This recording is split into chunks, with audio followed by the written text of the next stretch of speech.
A towering fortress looms silently beneath the cold, pale moonlight. Deep underground, a stone staircase spirals down into absolute darkness. Behind heavy iron bars, a grim fate awaits the prisoner. The young man gasps for air, his face battered and broken. Chains bind him tight as searing heat radiates from below. A pale noble mocks the boy, fascinated by his family bloodline. He grips the prisoner's hair, bringing a glowing iron dangerously close. The tormentor smiles, speaking of a divine blessing wasted on him. Searing metal meets flesh in a burst of agonizing steam. The prisoner throws his head back, choking on his own pain. His captor sneers, calling the boy cursed yet annoyingly resilient. Broken and desperate, the prisoner finally begs for an end. Tears mix with blood as he pleads for death's sweet release. The noble just laughs, mocking his victim's ruined ability to speak. Bored with the lack of results, the torturer dismisses the session. He reminds the boy that dying is a luxury he cannot afford. A sudden realization strikes the villain about the passage of time. The prisoner hangs limp, his body a living map of agony. Outside, the moon bears silent witness to 3 long years. The cell remains a cold, bloody chamber of endless despair. 3 years of torture have marked the anniversary of his hell. The boy's mind drifts back to the glorious legacy he lost. The Sermon family once flew their banner with immense pride. They stood guard against the endless tides of the Dark Zone, a wall of steel defending the continent from savage demonic beasts. Their knights fought bravely as one of the 5 great houses. They were the mighty shield of the land, unrivaled in power. But when their leaders vanished, the great house burned to ash. The rival Powden family seized the chance to crush their competition, all to steal the legendary dragon's bloodline from a helpless infant. The blood running through his veins promised godlike potential to those born lucky. A true heir could have mastered the highest circles of magic before hitting puberty, or they could have become a peerless swordmaster while still just a teenager. But fate, having a twisted sense of humor, had other plans for him. Instead of gifts, the boy inherited a nightmare that shackled his very soul. It was a rare affliction that plagued his lineage only once every few centuries. The ancient and malevolent curse of the Demon King, Arcan. Under its weight, his potential was locked away behind unbreakable spiritual chains. He was left completely unable to wield a sword or cast a single spell. In the darkness, he fantasizes about the life stolen by this cruel affliction. With that power, his family might still be alive and standing tall today, and he wouldn't be a plaything for Sense Patton's twisted medical curiosity. But fantasy offers no comfort when reality is bleeding from his eyes. Even the rats in the dungeon seem to pity his absolute exhaustion. A strange sensation washes over him as the vermin scurry closer with glowing eyes. His body knows before his mind does that the end has finally arrived. The last embers of his life force begin to flicker and fade into the cold. The moment of transition hangs heavy in the stagnant, bloody air. Tears of blood wash away the last of his earthly regrets. He welcomes the encroaching darkness as a long-awaited friend. But as death approaches, a terrifying purple aura erupts from the void. Visions of a mighty warrior standing atop a slain beast flood his dying mind. He sees a version of himself draped in glory rather than rusty chains. A massive green dragon roars in the face of a fearless challenger. The hero in the vision possesses the piercing, confident gaze of a true predator. He moves with a speed and ferocity the prisoner could only ever dream of. The hallucination plays out a legendary battle against overwhelming odds. A golden spirit descends from the heavens, blessing the warrior with divine light. A mysterious golden figure smiles, as if orchestrating the entire spectacle. The warrior charges forward, wielding power that defies the curse itself. A blinding pillar of divine light descends, shattering the darkness of the dungeon. The golden entity stands over his corpse, intervening at the very threshold of death. A voice resonates from the light, offering to grant the dying boy a single wish. His eyes snap open, gasping for air as if waking from a terrible nightmare. A frantic scream pierces his ears as a maid discovers her young master awake. Vitality returns to his eyes, the dull gaze of a prisoner replaced by shock. He calls out to Colin, unable to believe his loyal nanny is standing there alive. She looks at him with concern, wondering why he is acting so strange and intense. Outside, the magnificent Sermine estate stands proud, untouched by the fires of ruin. Desperate for confirmation, he demands a mirror, startling the poor maid even further. The reflection reveals a healthy, youthful face that hasn't seen a day of torture. He asks for the date, and Colin confirms it is August of the year 1892. The realization hits him like a hammer. The timeline has completely reset. He has been transported back to when he was just 12 years old. Memories of the future flood his mind, overlapping with the peaceful room. He recalls the exact moment the glorious Sermon family began its tragic fall. The fires, the screams, and the betrayal by the rival Peyton family play out again. He sees the face of the man who orchestrated their destruction and stole his life. The image of the golden dragon flashes in his mind, the being that granted his wish. He clenches his jaw, realizing this isn't a dream but a second chance at life. Heavy, authoritative footsteps echo from the hallway, signaling a new arrival. An older man enters, assuming the boy is feigning illness to skip his duties. The boy's eyes widen as he recognizes the stern figure standing in the doorway. It is Alejandro, the knight commander who died defending their family in the original timeline. Seeing the boy's state, the commander sighs and offers to cancel the day's training, but the boy interrupts firmly, refusing to take the easy way out this time. Colin is so shocked by his sudden diligence that she looks ready to faint. The commander narrows his eyes, suspicious of this sudden change in personality. With a confident grin, the boy declares he is fine and asks what the lesson is. The old knight is baffled, but answers that they are scheduled for longsword footwork. The old knight questions if this confident child is truly the young master he knows. Ryun grips the wooden hilt, his knuckles turning white with newfound resolve. He affirms his identity as Ryun Sermine with absolute unshakable conviction. Alejandro is left bewildered, sensing a shift in the boy's soul that he cannot explain. The mechanics of time travel matter far less than the vengeance he plans to exact. He demands to skip the boring drills and jump straight to monster hunting. He views this new timeline as a singular golden opportunity to change fate. His eyes burn with a blue intensity that defies his physical age. It is the only way to rewrite the bloody history that destroyed his family. The pristine walls of the estate hide the dark training about to begin. A holographic status window appears, confirming his stats are still tragically low. Despite the curse, he is relieved that his unique system interface still functions. It is a secret power that sets him apart from everyone else on the continent. With the preparations complete, he faces his first test under the morning sun. The training grounds are silent, waiting for the clash of wood and bone. A chained goblin snarls, its eyes burning with feral hunger and malice. The beast lunges, testing the limits of the iron chain holding it back. It lets out a piercing shriek, thrashing violently against the wooden pillar. Colin watches with bated breath, terrified for her fragile charge. She begs the commander to intervene, citing the boy's history of fainting at such sights. Ryun knows she is right. Yesterday, this sight would have broken him instantly. He closes his eyes, steadying his breathing against the rising tide of panic. But when he opens them, a blue light pierces through the fear. Suddenly, red warning screens flood his vision as the ancient curse activates. The curse of Arkan forces a paralyzing supernatural terror into his mind. Alejandro notices the boy trembling and prepares to step in to save him. The commander decides the experiment is over and calls for an immediate halt. But Ryun plants his foot, refusing to let the fear win this time.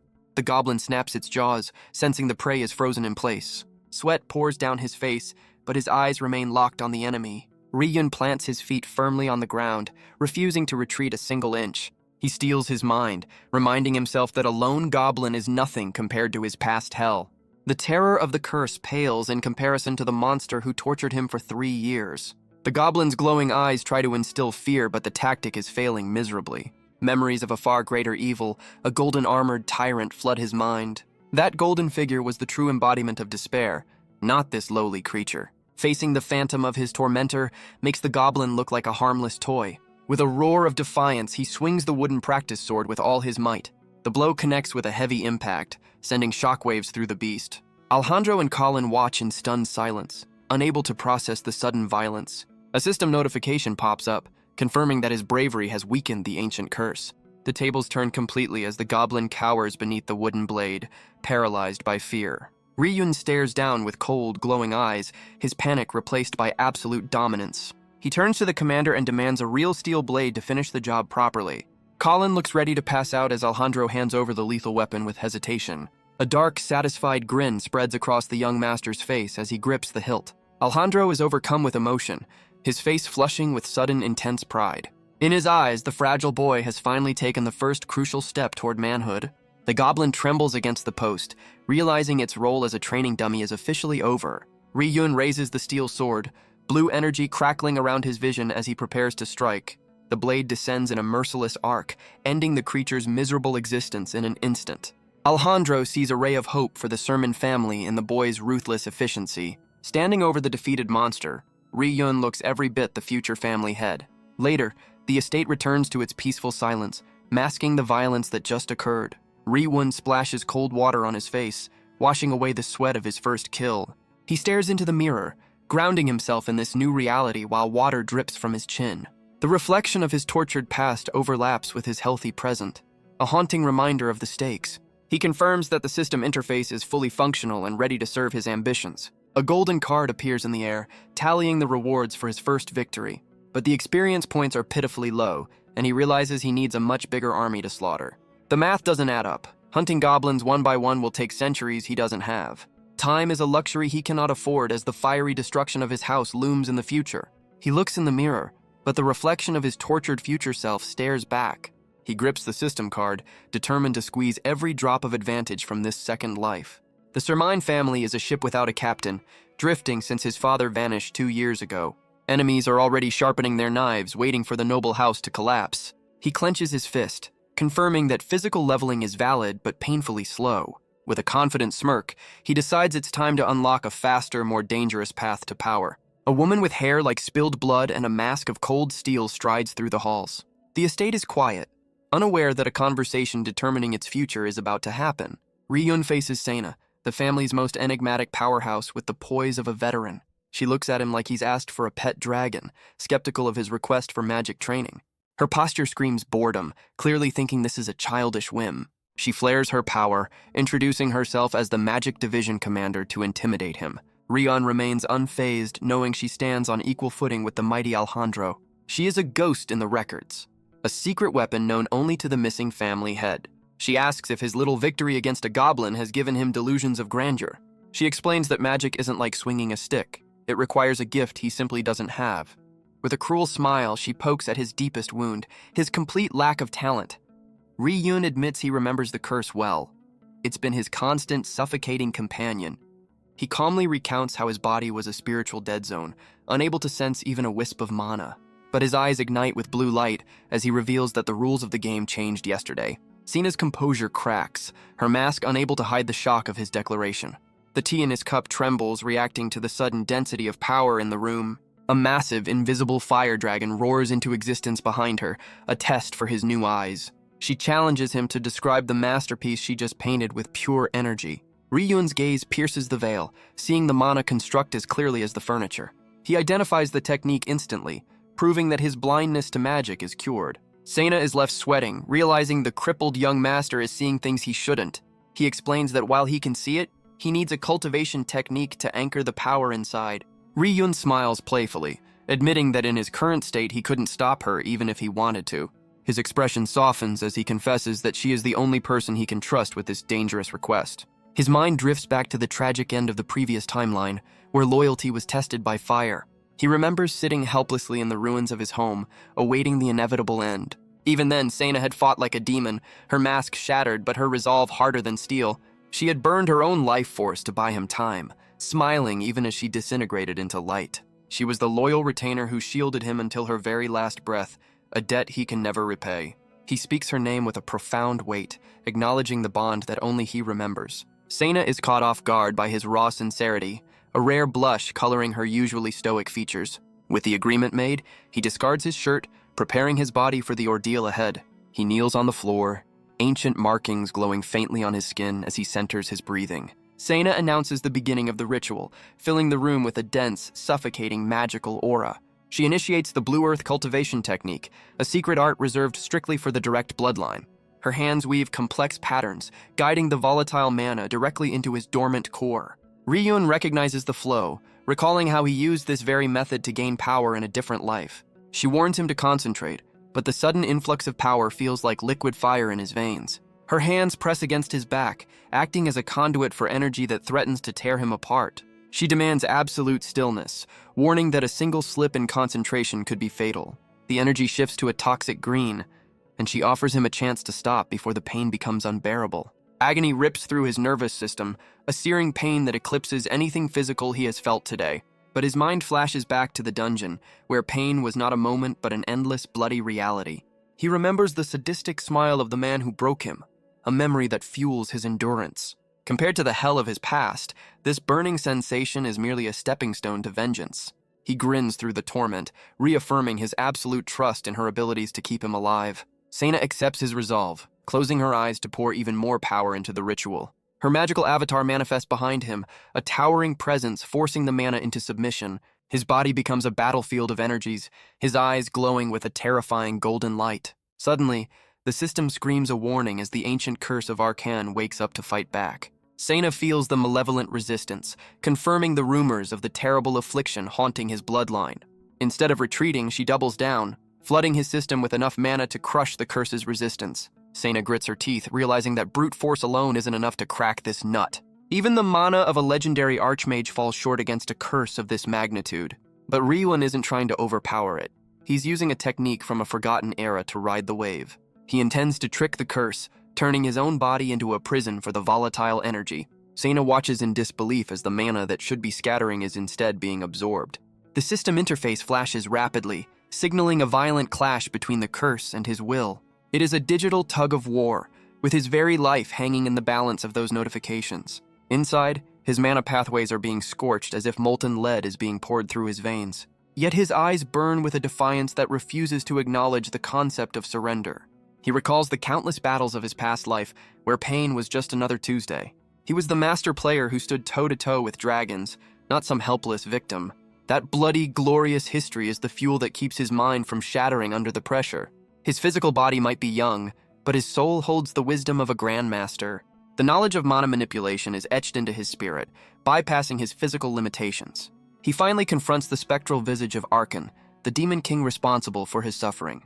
But compared to the golden tyrant he faced at the end of the world, this demon is a joke. A complex crest of light forms in the void, sealing the new power deep within his core. With a final primal roar, Ri-Yun shatters the limits that held him back for so long.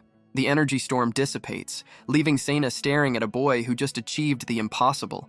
Gravity finally reclaims him as his body shuts down from the sheer exhaustion of the ritual. Sena rushes forward, panic replacing her earlier stoicism as her young master collapses. Ri-Yun drifts in and out of consciousness, noting that while it hurts, he is still alive, because no matter how bad this burns, it is a gentle tickle compared to his previous life. His mind drifts back to the cold dungeon, where masked figures treated him like a slab of meat. He remembers the callous voices of his captors, deciding that he was no longer useful as a lab rat. A blade slices through the air, intended to end his misery in the most efficient way possible. But steel meets steel in a shower of sparks, halting the execution at the last second. A mysterious hooded figure stands between the prisoner and death, radiating a lethal aura. The torturers recoil in shock, realizing their secure facility has been breached by a monster. Chaos erupts in the darkness as the intruder prepares to paint the dungeon red. The boy's mind is dragged back into the cold, moonlit nightmare of his past. He walks the blood-soaked path of memory, where death was the only constant. A familiar voice calls out to him in the darkness, checking if he is still breathing. It is Alejandro, looking far older and more broken than the man standing in the room today. The old knight apologizes through a mask of blood, regretting that he arrived too late. The prisoner's eyes widen in disbelief, realizing his commander came for him against all odds. Alejandro offers a final comforting smile, hiding the fatal cost of his loyalty. The reality is revealed as the knight dies on his knees, his back riddled with enemy arrows. Ri-Yun screams in pure agony, watching his only hope fade into the abyss. The tears of the past bleed into the present as he wakes from the trauma. He gasps for air in his soft bed, the phantom pain of loss still stinging his eyes. He looks at his hand, needing to confirm that the power he just fought for is real. The memory of Sena and Alejandro lying dead in pools of blood hardens his resolve. He swears that this time will be different, for he finally has the strength to fight back. Golden particles dance in his palm, but he realizes this light must remain hidden in the shadows. The Peyton family is watching like hawks, and showing his hand now would be suicide. He decides on a paradoxical strategy. To save the family, he must first let it appear to fall. The sun rises over the estate, unaware of the deception about to take place within. Ri-Yun puts on his best acting face, scratching his head and claiming the ritual was a total failure. Sena freezes, her mask unable to hide the sheer disbelief at his statement. The room falls into an awkward silence as the two powerful adults process the bad news. Ri-Yun feels a pang of guilt, knowing he has to lie to the people who died for him. But in this timeline, information is a weapon, and he cannot trust anyone fully just yet. He lies with a straight face, claiming he feels absolutely zero mana in his core. Sena isn't buying it so easily and extends a glowing hand to verify his story. She politely but firmly insists on checking his condition herself to understand what went wrong. Her eyes flare with intensity as she activates a high-level mana detection spell. She grabs his wrist, pumping her own energy into him to seek out the truth. Magical energy swirls around them, a silent battle between her detection and his concealment. Her jaw drops as she finds nothing, completely fooled by his perfect suppression technique. Sana insists that she felt a surge of power yesterday, refusing to accept that it simply vanished. She stumbles back in shock, her magical senses completely baffled by his empty reading. Alejandro watches the exchange, the hope in his eyes rapidly dimming into deep concern. The old knight quickly pivots to damage control, urging the boy to focus on swordsmanship instead. Ri-yun plays the part of the frail victim perfectly, claiming the exertion nearly killed him. Alejandro is visibly shaken, believing he pushed the fragile young master far beyond his limits. He clenches his fist in frustration, mourning the loss of the potential he thought he saw.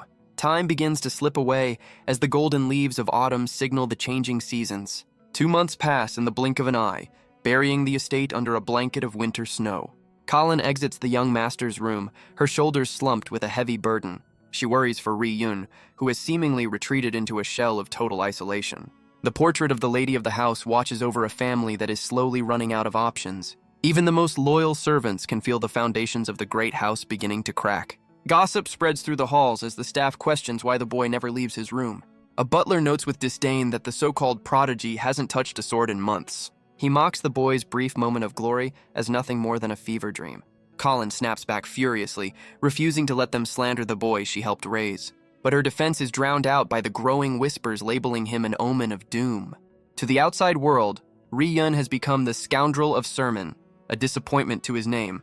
The staff argues that high expectations only lead to harder falls, especially for a dying house. Rats are the first to flee a sinking ship, and the employees begin resigning one by one.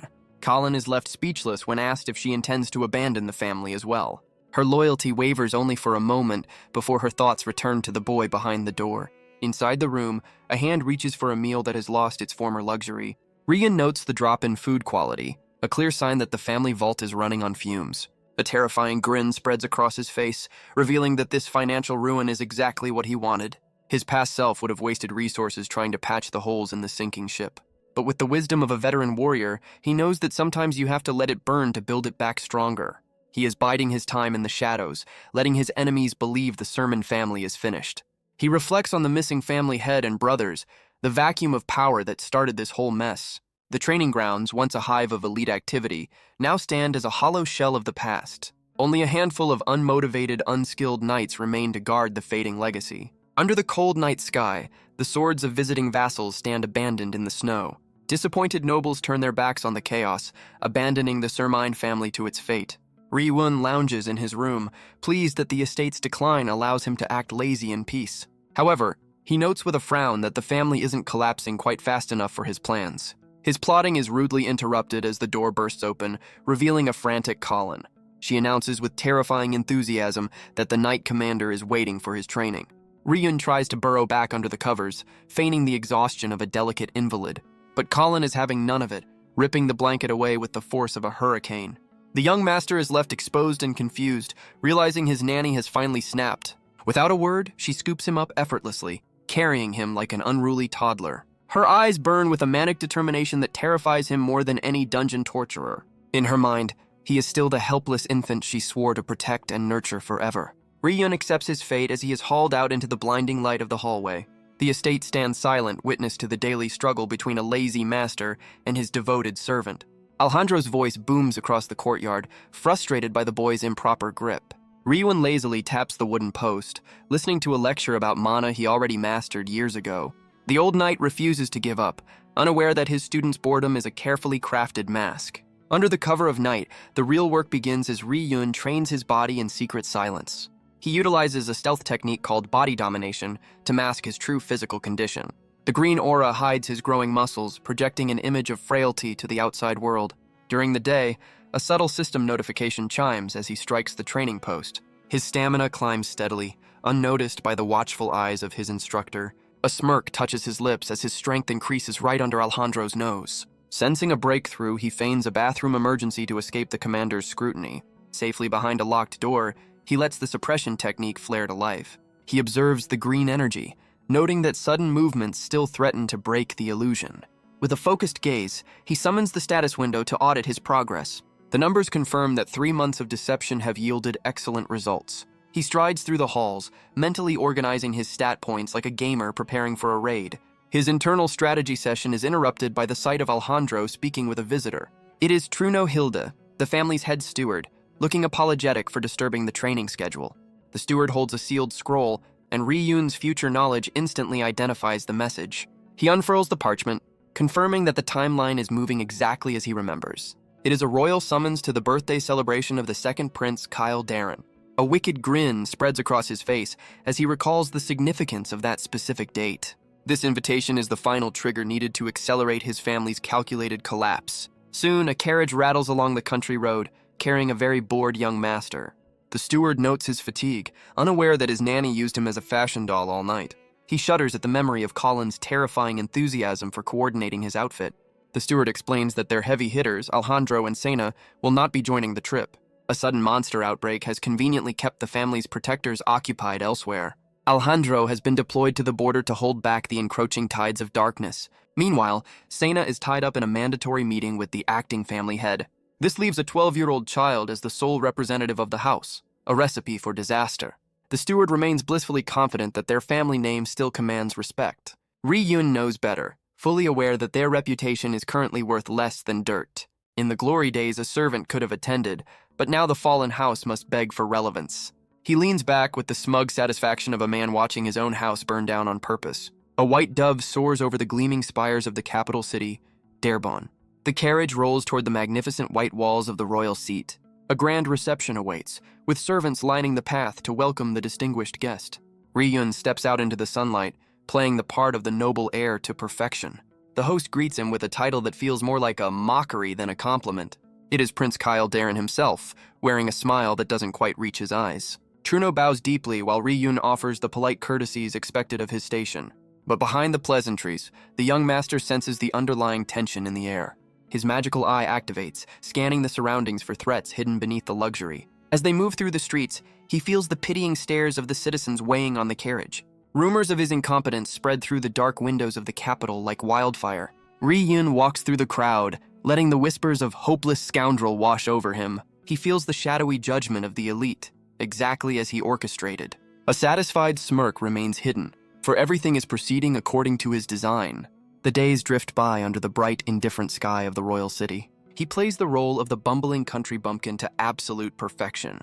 His steward Truno buries his face in his hands, dying of second-hand embarrassment. The high society vultures snicker, delighted by the fall of a prestigious house. But beneath the mask of a fool, a predator's eyes gleam with amusement. Gossip echoes through the marble corridors of the palace guest quarters. His escort knights sit around eating, bored out of their minds by the inactivity. They were supposed to be networking with other delegations days ago. Instead, their charge seemingly froze up and fled from social interaction. He locked himself in his room upon arrival and hasn't been seen since. 5 days of total isolation have left his guards crying into their bread. While the rest of the palace enjoys wine and women, they are stuck babysitting. The captain storms in, ready to drag the young master out by force if necessary. But Ri-Yun is already dressed to kill, shocking them with his sudden readiness. The news of his participation hits the rest of the team like a bolt of lightning. High fives are exchanged as they realize their boredom is finally at an end. Truno looks weary as he relays the order to keep this sudden change a secret. The guards agree instantly, too desperate for the banquet to care about protocol. Ri-Yun watches them scramble, having manipulated their morale with ease. His seclusion wasn't fear, but a cover for intense physical conditioning. He gazes out at the sprawling city, his mind focused on the true objective.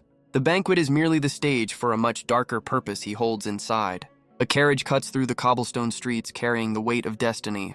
The moment he has waited for across 2 lifetimes is finally approaching. A pale, arrogant noble with white hair prepares to make his entrance. Ri-Yun's eyes burn with violent rage as he identifies Sense Peyton, his tormentor. The sun sets over the capital, casting long shadows across the architectural marvels of the royal city. Inside the banquet hall, a hush falls over the crowd as the herald announces a significant arrival. The heavy doors groan open, revealing the man who haunts Ri-Yun's darkest nightmares. Sense Peyton strides in, flanked by his personal guard and wearing arrogance like a second skin. His smirk suggests he believes he already owns the room and everyone in it. Truno stiffens, recognizing the predator who has come to pick at the bones of the Sermon family. Sense spots the steward and descends upon him, his voice dripping with a sickly sweet condescension. He loudly wonders why the Sermon heir is hiding, ensuring the entire room hears the veiled insult. His eyes gleam with malice, clearly enjoying the opportunity to kick a rival while they are down. Truno sweats under the pressure, struggling to maintain his dignity against such blatant disrespect. Sense leans in closer, feigning confusion about the famous young master he has heard so much about. He brings up the rumors of the Omen of Doom, twisting the knife in the family's already bleeding reputation. The steward trembles with suppressed rage as Sense lists the fabricated crimes of a child. The crowd whispers about Sense's own magical genius, comparing his success to the Sermine's supposed failure. The atmosphere turns toxic as the Peyton heir openly mocks the host family on their own home turf. Sense laughs it off, pretending to be the bigger man who doesn't believe such silly gossip about his peers. Truno is about to lose his composure completely when a sudden announcement cuts through the tension. The main doors swing open once more, bathed in a blinding, almost theatrical light. Ryun steps into the hall not as a recluse, but as a vision of absolute nobility. Truno's jaw hits the floor, unable to reconcile this dashing figure with the lazy boy from the carriage. The Omen of Doom literally sparkles, radiating a charisma that blinds the judgmental onlookers. He stands tall in his formal attire, looking every inch the powerful aristocrat he was born to be. A confident smile plays on his lips, shattering the rumors of his incompetence in a single second. The crowd's disdain instantly morphs into admiration, with hearts fluttering across the room. Sense freezes, his spotlight stolen by the very victim he was just mocking a moment ago. The villain grinds his teeth, furious that the sermon name is once again the center of attention. Riwon walks past him, delivering a deliberate, heavy shoulder check that nearly knocks Sense over. The young master stops and turns, greeting his future torturer with a smile that doesn't reach his eyes. The room holds its breath, sensing the dangerous electric current passing between the two heirs. Ryun speaks loudly, praising Sense's kindness with a sarcasm so sharp it could draw blood. Ryun loudly brings up Sense's short-lived and infamous time at the academy, feigning innocence about the details. Sense's arrogant mask cracks as he realizes the conversation is heading into dangerous, humiliating territory. Ryun sarcastically recounts a tale of Sense rescuing a fellow student by emptying his pockets. He twists the narrative further, describing Sense's predation on a female student as a heroic act of chivalry. The villain's composure shatters as Ryun pretends to search his memory for one specific, damning detail. A cruel glint enters the young master's eye as he prepares to drop the keyword that will destroy Sense's pride. Truno tries desperately to intervene, but Ryun loudly recalls a story about young Lord Raz and his knee pain. The steward physically drags him away, terrified that Ryun is about to start a war right there in the hall. But as they pass, Ryun leans in to deliver a whisper that cuts deeper than any blade. He is hauled off like a troublemaker, but the damage has already been spectacularly done. Once out of sight, his expression shifts from playful to purely predatory, the mask falling away. Left behind, Sense trembles with a rage that threatens to boil his blood right out of his veins. He can't believe that a supposedly crippled boy just dared to threaten him in his own domain. Riwon walks away satisfied, knowing that an angry enemy is a prone-to-mistakes enemy. He stifles a laugh, delighted that the seed of uncontrollable fury has been successfully planted. The scene shifts to the quiet exterior of the guest quarters, masking the turmoil brewing inside. Inside, the silence is shattered by the sound of expensive porcelain meeting a violent end. Sense storms through his room, his humiliation fueling a destructive tantrum against the furniture. The memory of Ryun's whisper replays in his mind, specifically the mention of his powerful brother, Ras. It forces him to recall the shameful truth of his expulsion that his family tried so hard to bury. The knee pain comment wasn't about medicine. It was a code for a specific humiliating event. It refers to the moment his pride was completely broken, a secret he thought was safe from the world. The mere memory causes the arrogant noble to break out in a cold, trembling sweat. In the past, his own brother Raz had caught him tormenting a student and intervened with terrifying force. Sense had tried to play the victim, claiming ignorance of the girl's relationship to his powerful brother. But Raz didn't care about status, only the disgusting abuse of power his brother displayed. The threat was absolute. Apologize on your knees or die by your own brother's hand. Faced with true power, the bully had crumbled into a pathetic, weeping mess. He was forced to kneel in the dirt, a disgrace that scarred his fragile ego forever. Back in the present, the resurrected memory drives him into a frenzy of impotent rage. Sense paces in the shadows, realizing he must silence the boy who knows the dark secret of his brother Ras. He covers his face in a manic sweat, comforting himself with the thought that Ryun is already a dead man walking. A sharp knock interrupts his spiraling thoughts, signaling a late-night visitor at his door. The heavy doors creak open, allowing a sliver of light to pierce the gloom of his quarters. Truno Hilda steps into the lion's den, his face hidden in shadow as he approaches the enemy. Sense turns with a predatory grin, surprised to see such a high-ranking servant sneaking around in the dark. The steward stands firm, his expression grim and unreadable as he faces the man destroying his house. High above the mountains, The moon watches silently over a carriage fleeing the capital city. The sermon procession moves swiftly through the night, putting miles between them and the chaotic banquet. Inside the carriage, Ri-yun relaxes, satisfied that every piece of his performance landed perfectly. He has successfully rebranded himself from a scoundrel to a tragic, intelligent victim in the eyes of the public. Even the arrogant Sense Peyton swallowed the bait hook, line, and sinker, just as planned. Truno breaks the silence, praising the young master for his unexpected brilliance at the party.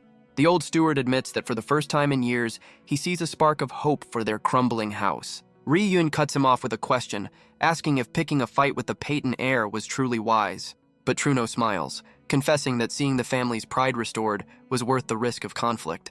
The young master's gaze sharpens, shifting from casual conversation to something far more dangerous. With a snap of his fingers, he activates a magical privacy barrier, sealing them off from the outside world. Truno flinches, startled by the sudden display of high-level magic from a boy who is supposed to be powerless. The atmosphere in the carriage drops to freezing as Ri-yun drops his mask entirely. The steward stammers, confused as to why they need soundproofing in a moving carriage. Ri-yun throws the steward's own words back at him, dissecting the hope he just mentioned. His eyes glow with a terrifying red light as he prepares to expose the lie sitting across from him. He states calmly that a truly hopeful servant wouldn't have chosen to betray the Sermine family. Truno freezes, the color draining from his face as his deepest, darkest secret is laid bare. He tries to feign ignorance, but the young master's gaze pins him to the seat like a butterfly. Ri-yun declares that treason is a stain that is usually great and unforgivable. The carriage rattles on, a tiny box containing a conversation that will decide a man's life. But then Ri-yun smiles, offering a twisted form of mercy because the betrayal was done to save the family. Truno collapses in shock, unable to comprehend how a child knows the impossible truth of his situation. Truno's heart hammers against his ribs as the accusation hangs heavy in the air. Ri-yun sits like a king on a throne of secrets, watching the old man squirm. The steward stares at the boy he raised, realizing he is looking at a complete stranger. The young master's eyes hold the cold, hard wisdom of a life already lived. Truno buries his face in his hands, overwhelmed by the sheer weight of the moment. But instead of fear, a twisted, tearful joy erupts from the traitor's soul. Ri-yun watches the breakdown with the satisfaction of a gambler holding all the aces. He casually points out their location, shifting the conversation from treason to logistics. Truno is baffled by the boy's calm demeanor as they head straight into a death trap. He realizes that the expression on Ri-yun's face isn't happiness, but something far darker. It is the cold, predatory look of a hunter who has already spotted his prey. The carriage lurches to a violent halt, signaling the beginning of the end. Confusion spreads among the guards as the convoy freezes in the middle of nowhere. A sharp sound cuts through the night, alerting the knights to immediate danger. The driver collapses at the reins, foam and blood spilling from his lips. A bolt of purple energy screams out of the darkness, aiming for a lethal strike. Chaos erupts as the escort knights scramble to defend against the sudden ambush. A rain of mana-infused arrows descends from the moonlight, seeking Sermon blood. Defensive spells flare to life, creating a golden dome against the deadly downpour. The loyal guards roar in defiance, cutting down projectiles with practiced skill. The magical shield groans under the relentless assault of the hidden attackers. The captain issues a ruthless order, trusting no one in the chaos of the night. But inside the protected vehicle, the situation is far stranger than the battle outside. Panic sets in as the guards realize their VIP has vanished into thin air. The empty seat mocks them, turning a defensive battle into a frantic search mission. Confusion reigns as the knights scan the tree line for their missing charge. Deep in the forest, a shadow moves with a speed that defies the laws of nature. A hooded rider tears through the underbrush, desperate to escape the kill zone. Truno pushes his mount to the limit, his breath coming in ragged, terrified gasps. But he is not alone, for a predator has hitched a ride on his very back. The trap springs successfully, suspending the young master in a magical web of sensory deprivation and physical weakness. Ri-yun hangs upside down, feigning helplessness while his mind coolly tracks the duration of the status effects. Outside the carriage, the loyal escort knights are thrown into absolute chaos, believing their charge has been snatched away. In the original timeline, this kidnapping was the financial black hole that drained the family's resources and sealed their doom.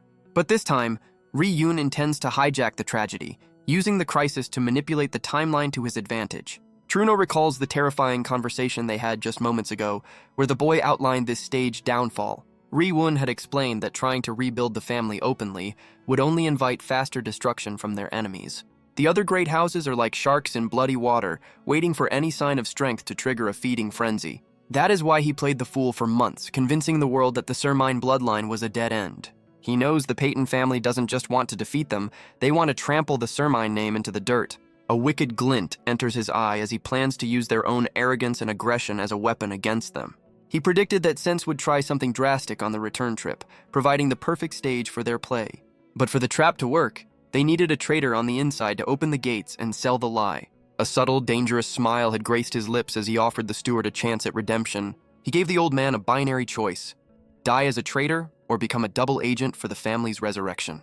Truno had to commit fully to the role, orchestrating the fake downfall to fool the enemy completely. Back in the present, the system notifies him that his mana is actively fighting off the magical restraints. The Blue Earth technique hums beneath his skin, turning the hostile magic into fuel rather than a prison. While his body hangs limp, his mind remains sharp, confirming that everything is proceeding exactly as calculated.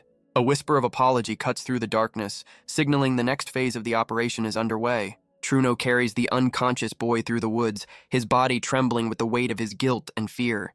Ryun opens one glowing eye, silently commanding his servant to stick to the script and stop shaking. Tears stream down the steward's face, knowing this deception is the only path to forgiveness for his past sins. Even while playing the victim, Ryun's internal system continues to farm stats from the magical pressure. A satisfying chime announces that his endurance has pushed all his stats to a new threshold of power. He has completed the first growth condition, turning a kidnapping into a highly efficient power-leveling session.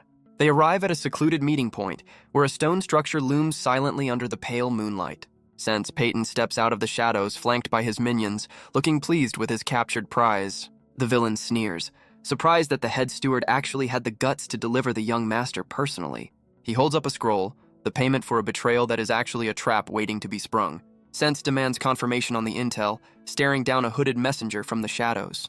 The seal proves its authenticity, bearing the mark of the Asan family, the continent's most reliable information brokers. The scroll contains the holy grail for the Sermon loyalists, the location of the missing direct bloodline. This was the leverage used to break Truno, convincing him to trade his useless young master for the family's true hope.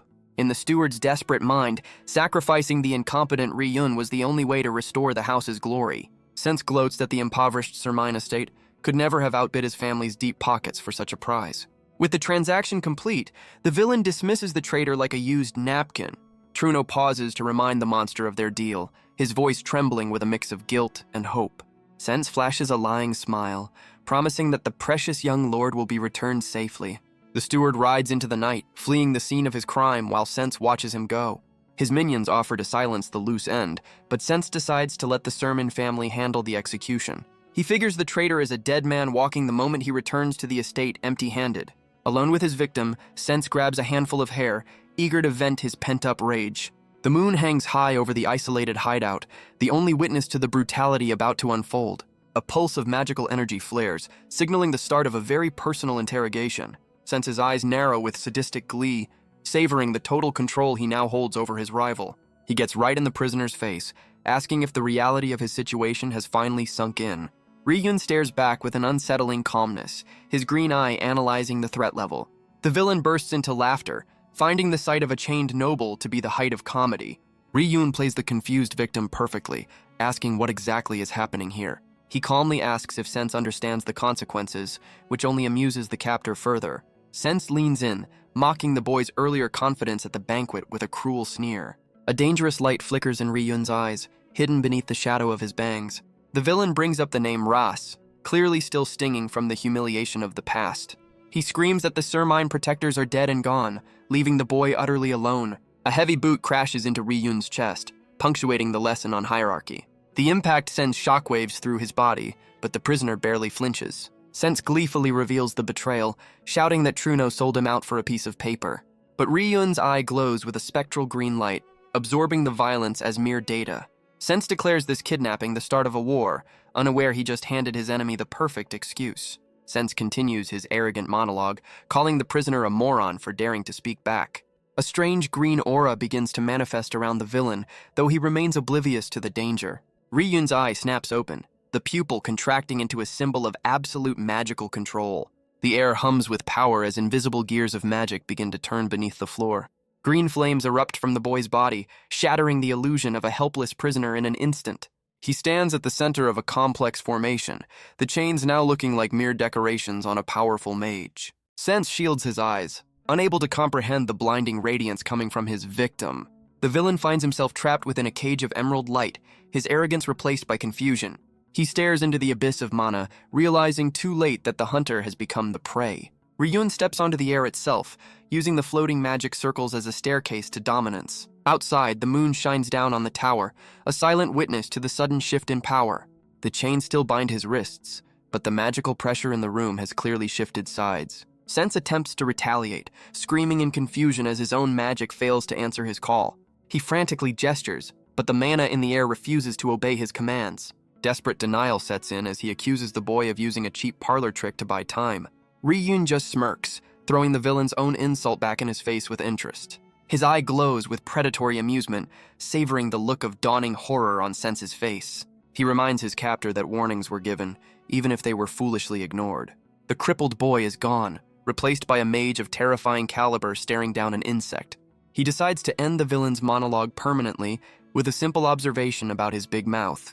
The air crackles with static as Ryun prepares to demonstrate what real power looks like. Sense suddenly gasps, invisible hands tightening around his throat to cut off his words. A complex seal burns into his skin, physically locking away his ability to speak. Panic sets in as he clutches his neck, realizing his voice has been magically stolen.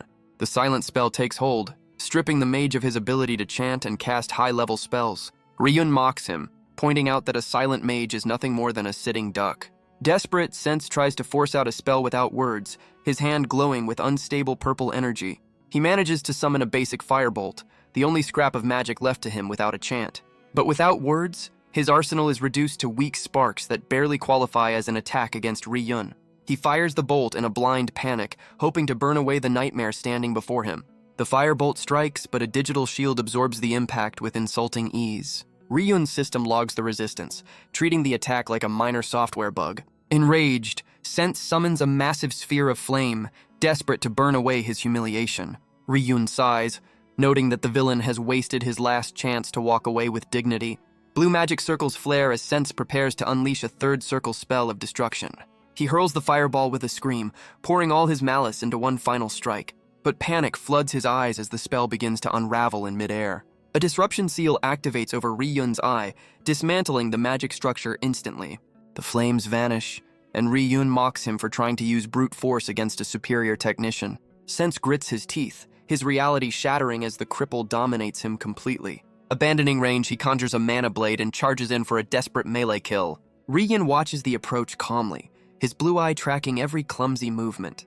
With a casual flick, Ryun blocks the strike, revealing that the chains were never really holding him. Blue energy surges as he shatters the iron bindings, declaring them as fragile as paper. He grins, warning Sense that the trap he stepped into has layers he hasn't even seen yet. Sense spins around, terrified to find a massive magical formation glowing right behind him. A bolt of paralysis magic slams into him, locking his body in a rigid cage of lightning. Ryun stands free and smiling, bathed in the blue light of his absolute victory. The villain crashes to the floor, his body twitching helplessly as the spell takes full effect. Ryun looms over him, deciding to let the prisoner sleep on his new reality for a while. The camera inverts, emphasizing that the world has turned upside down for the patent heir. Silence reclaims the dungeon, broken only by the dripping of water and the hum of magic. Sense's eye snaps open, groggy and disoriented in the cold darkness. A voice drips with sarcasm from the shadows, asking if the princess has finally woken up. Ryun sits comfortably, playing with a dagger and mocking the length of Sense's nap. Sense realizes with horror that he is now the one strung up like a piece of meat. He yanks at the chains, but the iron holds fast against his physical struggle. Hate burns in his eyes as he stares at the boy who dared to put him in this position. But then he realizes his voice works and the chains aren't magical, so he immediately tries to cast a wind spell. A hidden trap activates instantly, shocking him with green lightning before he can finish the first syllable. Ryun steps closer, mocking the idea that he would let himself be chained without a backup plan. He reveals a blade, explaining that he had already turned the dungeon into his own domain before arriving. Sense stares in confusion, his brain struggling to process the sudden shift in power dynamics. Steel meets flesh as Ryun carves his own brand of justice into the villain's skin. The pain is immediate and sharp, shattering the noble's arrogance into 1,000 pieces. Sense hangs suspended, his body now a canvas for a forbidden and agonizing blood ritual. Ryun cruelly reveals he cast an awakening spell to ensure his victim feels every second of the torment. He channels the rage of a child who was once carved up by this very man in a different life. Sense stammers through the pain, demanding to know where a 12-year-old learned such dark arts. Ryun smiles, his secret knowledge of a past life burning bright behind his eyes. His mind drifts back 3 months, to the moment he first reclaimed his magical potential. While the household panicked over his disappearances, he was busy mastering the art of being unseen. Unlocking high-level abilities was child's play, thanks to the system interface only he can see. He utilized the hidden knowledge of mana circuits, a concept completely unknown to this era's mages. Only a master player from the future would understand the intricate blueprints of magical power. He bypassed years of tedious study and repetitive training by simply injecting mana directly into the circuits. It's essentially the magical equivalent of downloading a kung fu manual directly into his brain.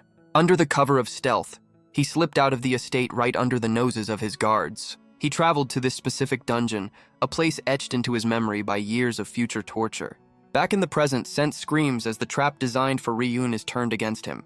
The irony is delicious. The pain amplification circle Sense prepared is now cooking his own nerves. Agonizing screams echo from the tower, painting the sunset with the sounds of retribution.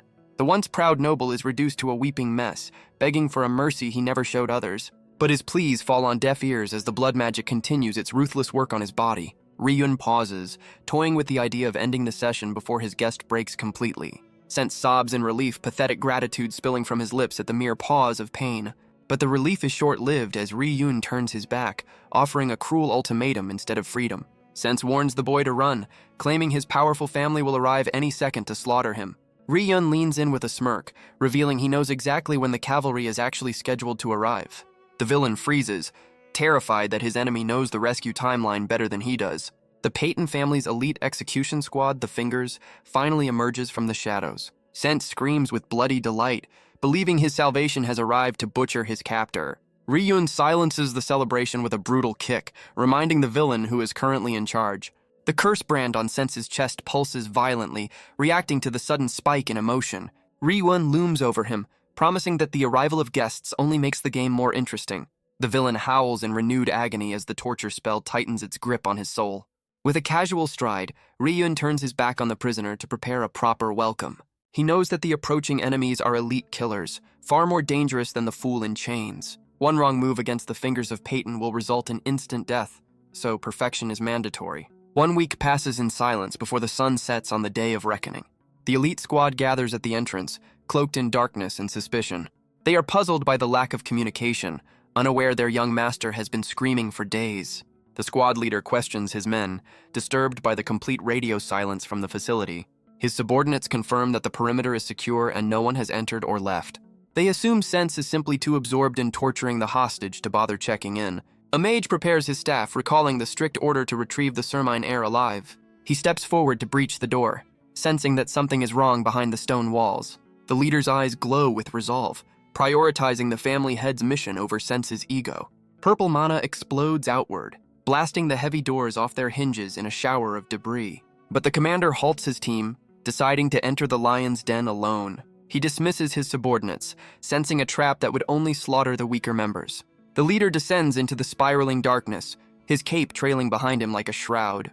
His footsteps echo rhythmically against the cold stone, announcing his arrival to the void. He pauses, unsettled by an ominous pressure that exists despite the total absence of mana. Suddenly, the darkness lights up as countless turquoise magic circles flare to life on the walls. The intruder reacts instantly, realizing he has walked straight into a pre-laid kill zone. A shimmering barrier springs up just in time to deflect a barrage of magical projectiles. He realizes with horror that Sense isn't having fun. He has likely been neutralized completely. The stairs are rigged with a complex network of automated traps, waiting for a victim. He recognizes the work of a skilled tactician who knows every inch of this dungeon's architecture. The squad leader, Ike, navigates the spiraling descent, noting that the entire passage is paved with lethal traps. He activates a double barrier, deflecting a storm of magical projectiles while wondering if this is the Sermon family's doing. His patience wears thin as he realizes he doesn't have the luxury of disarming these mechanisms one by one. With a furious glare, he vows that whoever is playing these games will regret challenging the Fingers of Peyton. He reaches the bottom, finding an open cell bathed in an ominous, flickering light. Fresh blood stains the stone floor, painting a grim picture of recent violence. Inside, He finds a figure strung up in chains, battered and bleeding heavily from countless wounds. The prisoner hangs limp, surrounded by a chaotic swirl of purple energy and broken shackles. Ike rushes forward, his voice echoing in the chamber as he identifies the victim. He reaches out to the fallen boy, who seems to recognize him through the haze of pain. The victim's face is a mask of agony, barely recognizable through the blood and bruising. Ike inspects the magical seal branded on the boy's arm, instantly recognizing the mana signature of his master, Sense Payton. He assumes Sense successfully captured and tortured the Sermine heir before leaving him here. He decides that stabilizing the prize is the priority and prepares to administer aid before escaping. His instincts scream danger, noting that the enemy who set the hallway trap still hasn't revealed themselves. He deduces that Sense must have subdued the boy, but was forced to leave him behind as bait. Looking at the unconscious captive, Ike realizes that touching this bait might trigger the real trap. But he cannot abandon his mission to retrieve the Sermon bloodline, so he steels his resolve. The prisoner suddenly curses Ryun Sermine, a strange thing for the boy to say about himself. Ignoring the oddity, Ike prepares a powerful spell to ensure the boy cannot be moved by anyone else. He begins the chant for a 7th circle complete binding, intending to strip away the victim's will entirely. But just as the mana gathers, the prisoner flips upside down, revealing a healthy, smiling Ryun hovering above him. The boy mocks the mage's excessive caution, his eyes glowing with mischievous green energy. Panic overrides logic, and Ike instinctively cancels his complex spell to launch a desperate fireball. The explosion rocks the small cell, filling the space with smoke and chaotic magical discharge. Ike stumbles back, realizing too late that he has been fighting illusions rather than flesh and blood. He coughs up a spray of blood, his internal organs ravaged by the backlash of canceling a 7th circle spell mid-chant. The mana flow reverses violently, punishing him for his hesitation just as Ryun planned. Dozens of green spectral Ryuns appear, taunting him for focusing on the bait instead of the hunter. Enraged and humiliated, Ike raises his staff to purge the room of these mocking phantoms. The dungeon erupts into chaos as illusions swarm the confused mage from all sides. Ryun moves like a phantom, his speed enhanced by the dungeon's mana density. He dances through the air, a dagger gleaming with lethal green intent. Green and purple eyes lock in a deadly contest of wills and reflexes. Ike swings his staff with crushing force, but hits only empty air and shadows. The squad leader sneers, calling the boy arrogant for relying on cheap parlor tricks. He lands a devastating blow, smashing what appears to be the boy's physical body. The figure is launched backward, crashing violently against the cold stone floor. Taking no chances, Ike unleashes a point-blank explosion to incinerate the threat completely. He stands over the motionless form, convinced the young master's luck has finally run out. But a glint of metal on the floor catches his eye, pausing his victory lap. A dagger lies near his boot, humming with a strange, delayed magical charge. Realization strikes him like a lightning bolt. The attack was never meant to hit. A blade erupts from his throat, spraying blood across the dungeon walls. The assassin strikes from behind, wearing a face that freezes Ike's blood cold. Ike stares in horror, realizing his own master's hands are holding the knife. Ryun smiles through Sense's face, revealing the terrifying truth of his blood magic. The ritual carved into the skin wasn't just for torture, but for soul transfer. He reveals that his real body on the floor currently houses Sense's trapped soul. Despite the fatal wound, Ike tries to detonate his mana core in a suicide pact. A massive explosion engulfs the room, threatening to bury them all in rubble. Debris rains down as the smoke clears, revealing the outcome of the desperate gambit. The dust settles, but the dungeon remains standing, contained by Ryun's barriers. A fragment of the squad leader's mask clatters onto the stone floor. It spins to a halt, symbolizing the complete destruction of the Payton elite. Ike lies broken and defeated, staring up at the monster wearing his master's skin.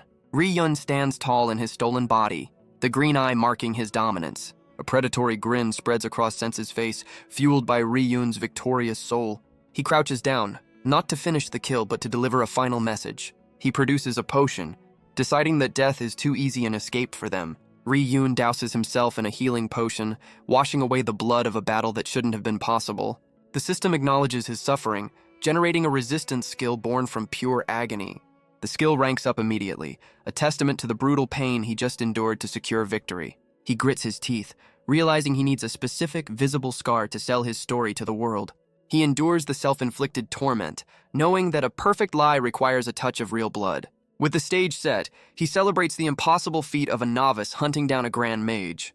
The system confirms his victory, treating the death of an elite like a massive jackpot. A golden notification flashes, signaling the completion of his hidden objective. The rewards begin to cascade, pushing his growth speed beyond any logical limit. He stares at the results, realizing the system has been incredibly generous with the experience points. His level has skyrocketed from a lowly 2 to a respectable 15 in a single heartbeat.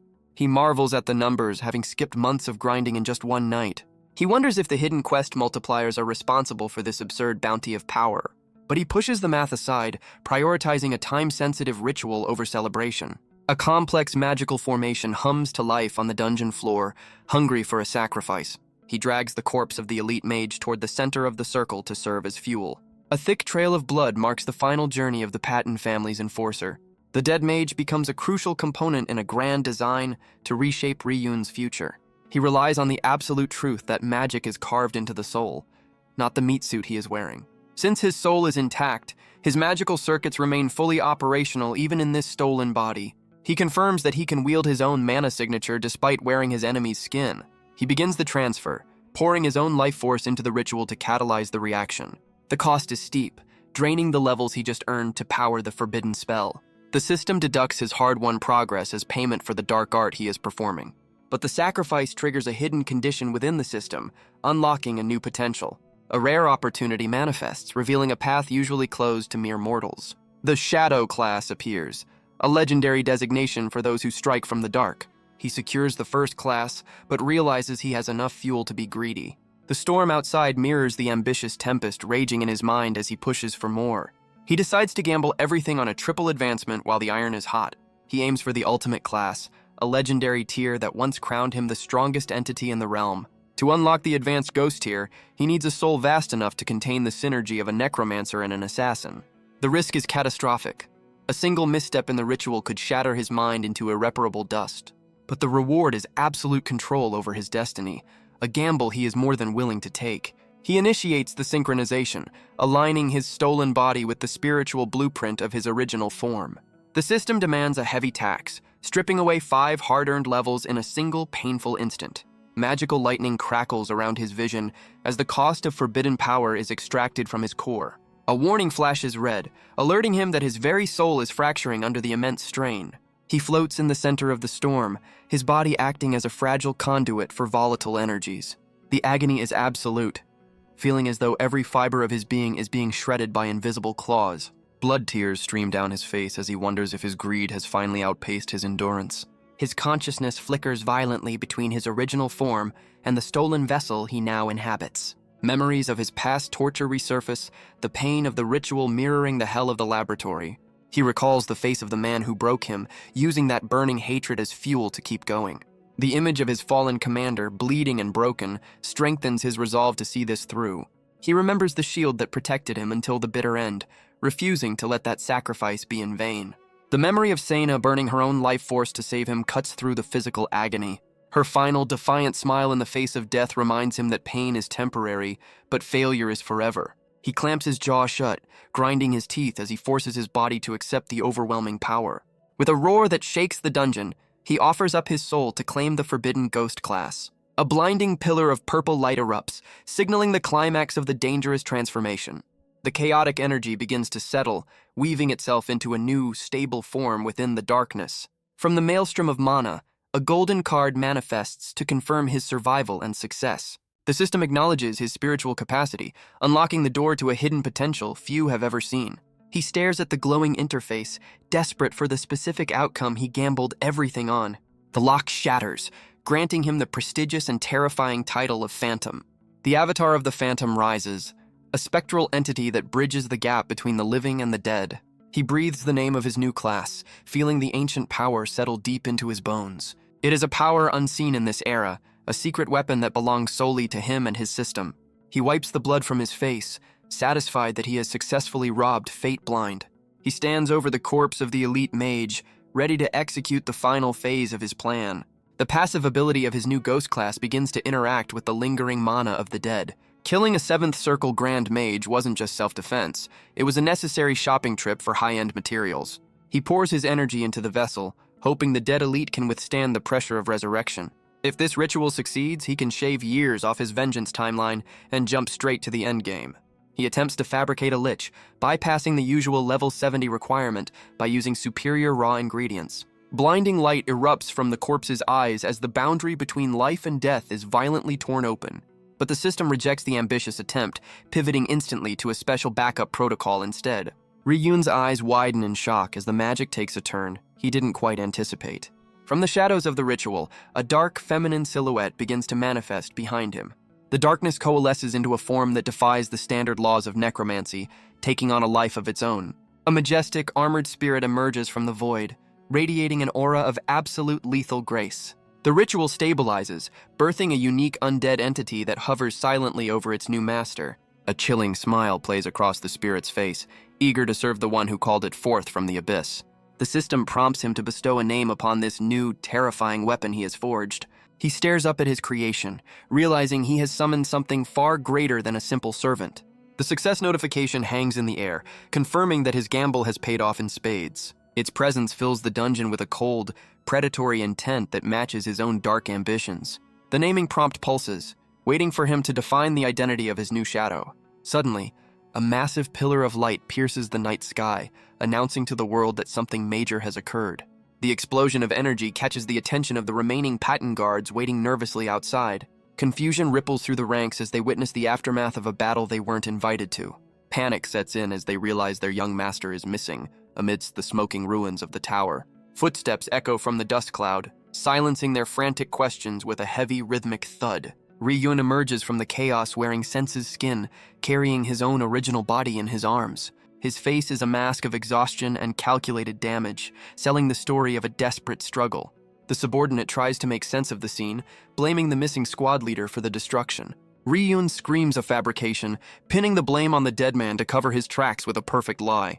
He claims to have barely subdued the prisoner, ordering them to prepare for an immediate departure. With a command to hold the line against a non-existent threat, he prepares to ride off with his victory secured. The aftermath of the explosion leaves the dungeon entrance in absolute chaos. Under the cover of darkness, a lone rider vanishes into the deep forest. It marks the moment the world lost track of the sermon air completely. News travels fast to the main encampment of the Payton forces. A scout delivers the grim report to a high-ranking commander with fiery red hair. The commander listens intently as he learns that Ike and his squad have been wiped out. A dangerous smile plays on his lips, though the news is objectively terrible. He crushes the report in his hand, his frustration manifesting physically. The commander realizes the gravity of the situation if this failure becomes public knowledge. He asks the trembling scout if anyone else is aware of what happened tonight. The scout hesitates, unaware that a silent executioner stands right behind him.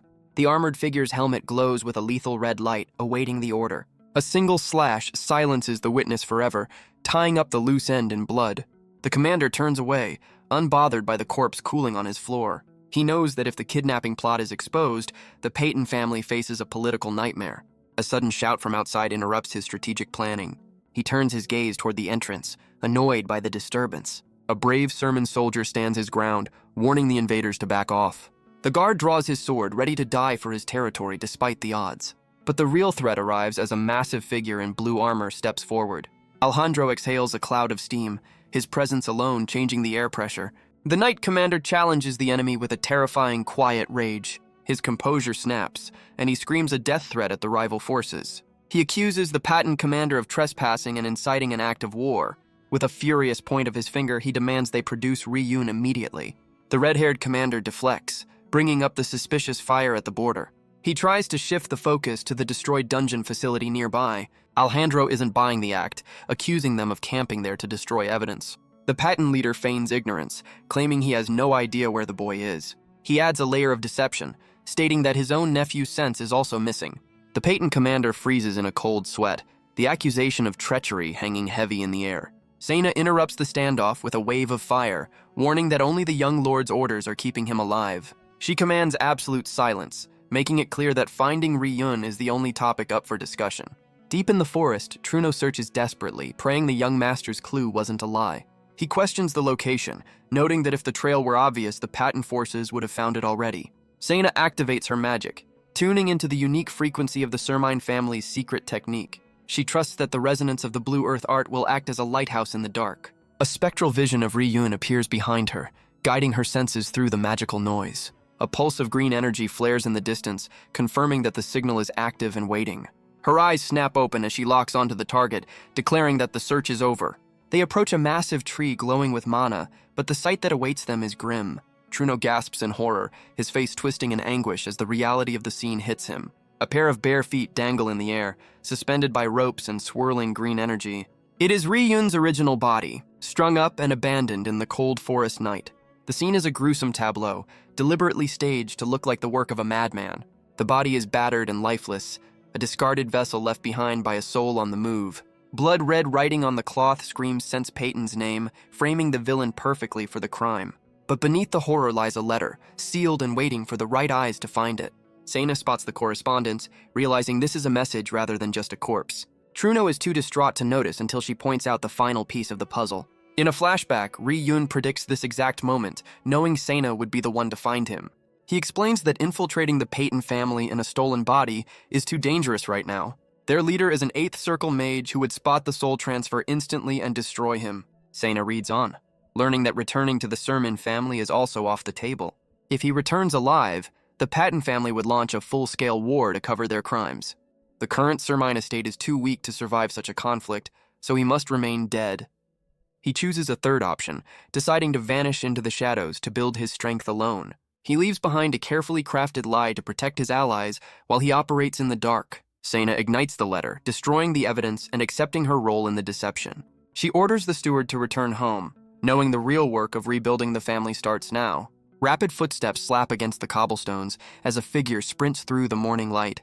Birds scatter into the golden sky, startled by the energetic runner cutting through the town.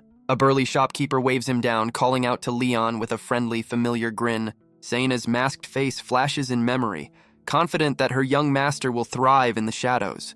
The boy turns with a bright smile, fully embracing the new identity of Leon. But a close-up reveals the sharp green eye of Ri-Yun, hidden beneath the facade. The narration confirms that this unassuming commoner is actually the Dragon of Drea in disguise. 3 months have slipped by since the Sermon heir vanished from the world. The story relocates to the capital of the Peyton Feinstroy Kingdom, deep in enemy territory.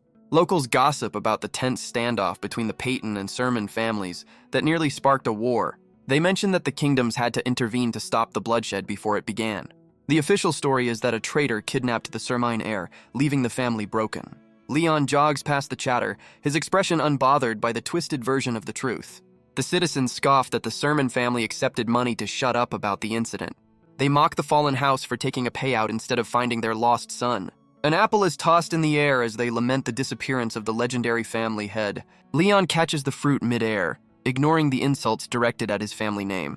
He weaves through the crowd, leaving the public opinion behind to focus on his mission.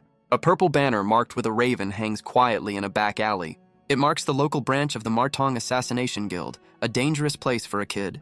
Inside, a woman with fiery red hair listens to reports with palpable boredom. She rests her chin on her hand, unimpressed by the mundane intelligence flowing in. Sapphire, the branch leader, dismisses the updates as completely uninteresting. Her subordinate tries to impress her, but she claims to know all of it already. She shifts the topic to the execution of Truno, the Sermine family's chief steward. A beer mug sits on the table, grounding the conversation in a casual, gritty reality. The bearded man confirms that Truno was beheaded for his role in the kidnapping plot. He adds that Alejandro, the swordmaster, performed the execution personally on the spot. Sapphire looks visibly shaken, realizing the Sermon family is cleaning house with ruthless efficiency. The heavy wooden door creaks open, slicing through the tense atmosphere. Sapphire slides a sealed envelope across the table, announcing that only one final test remains. She rests her hand on the letter, suspecting that this formality is already beneath his skill level. Standing beneath the guild banners, she marvels that he reached the final stage in a record-breaking 2 months. Leon's green eyes sharpen, focused entirely on the objective rather than the praise. She declares him a prodigy, the youngest official member to grace the guild in 100 years. Leon plays the humble student, claiming he is still miles behind the branch leader's expertise. Sapphire sips her tea, noting that his cold, dead expression has thawed slightly since their first meeting. Her mind drifts back 2 months, to the stormy night that started it all. Rain lashed against the cobblestones of a quiet, unassuming street outside the guild. The heavy door creaked open, admitting a visitor seeking shelter from the storm. A small, drenched figure stood in the entrance, looking more like a beggar than a client. But Sapphire's eyes widened as the beggar slammed a massive bag of gold onto the table. Under the hood, a pair of intense eyes burned with a request that defied all logic.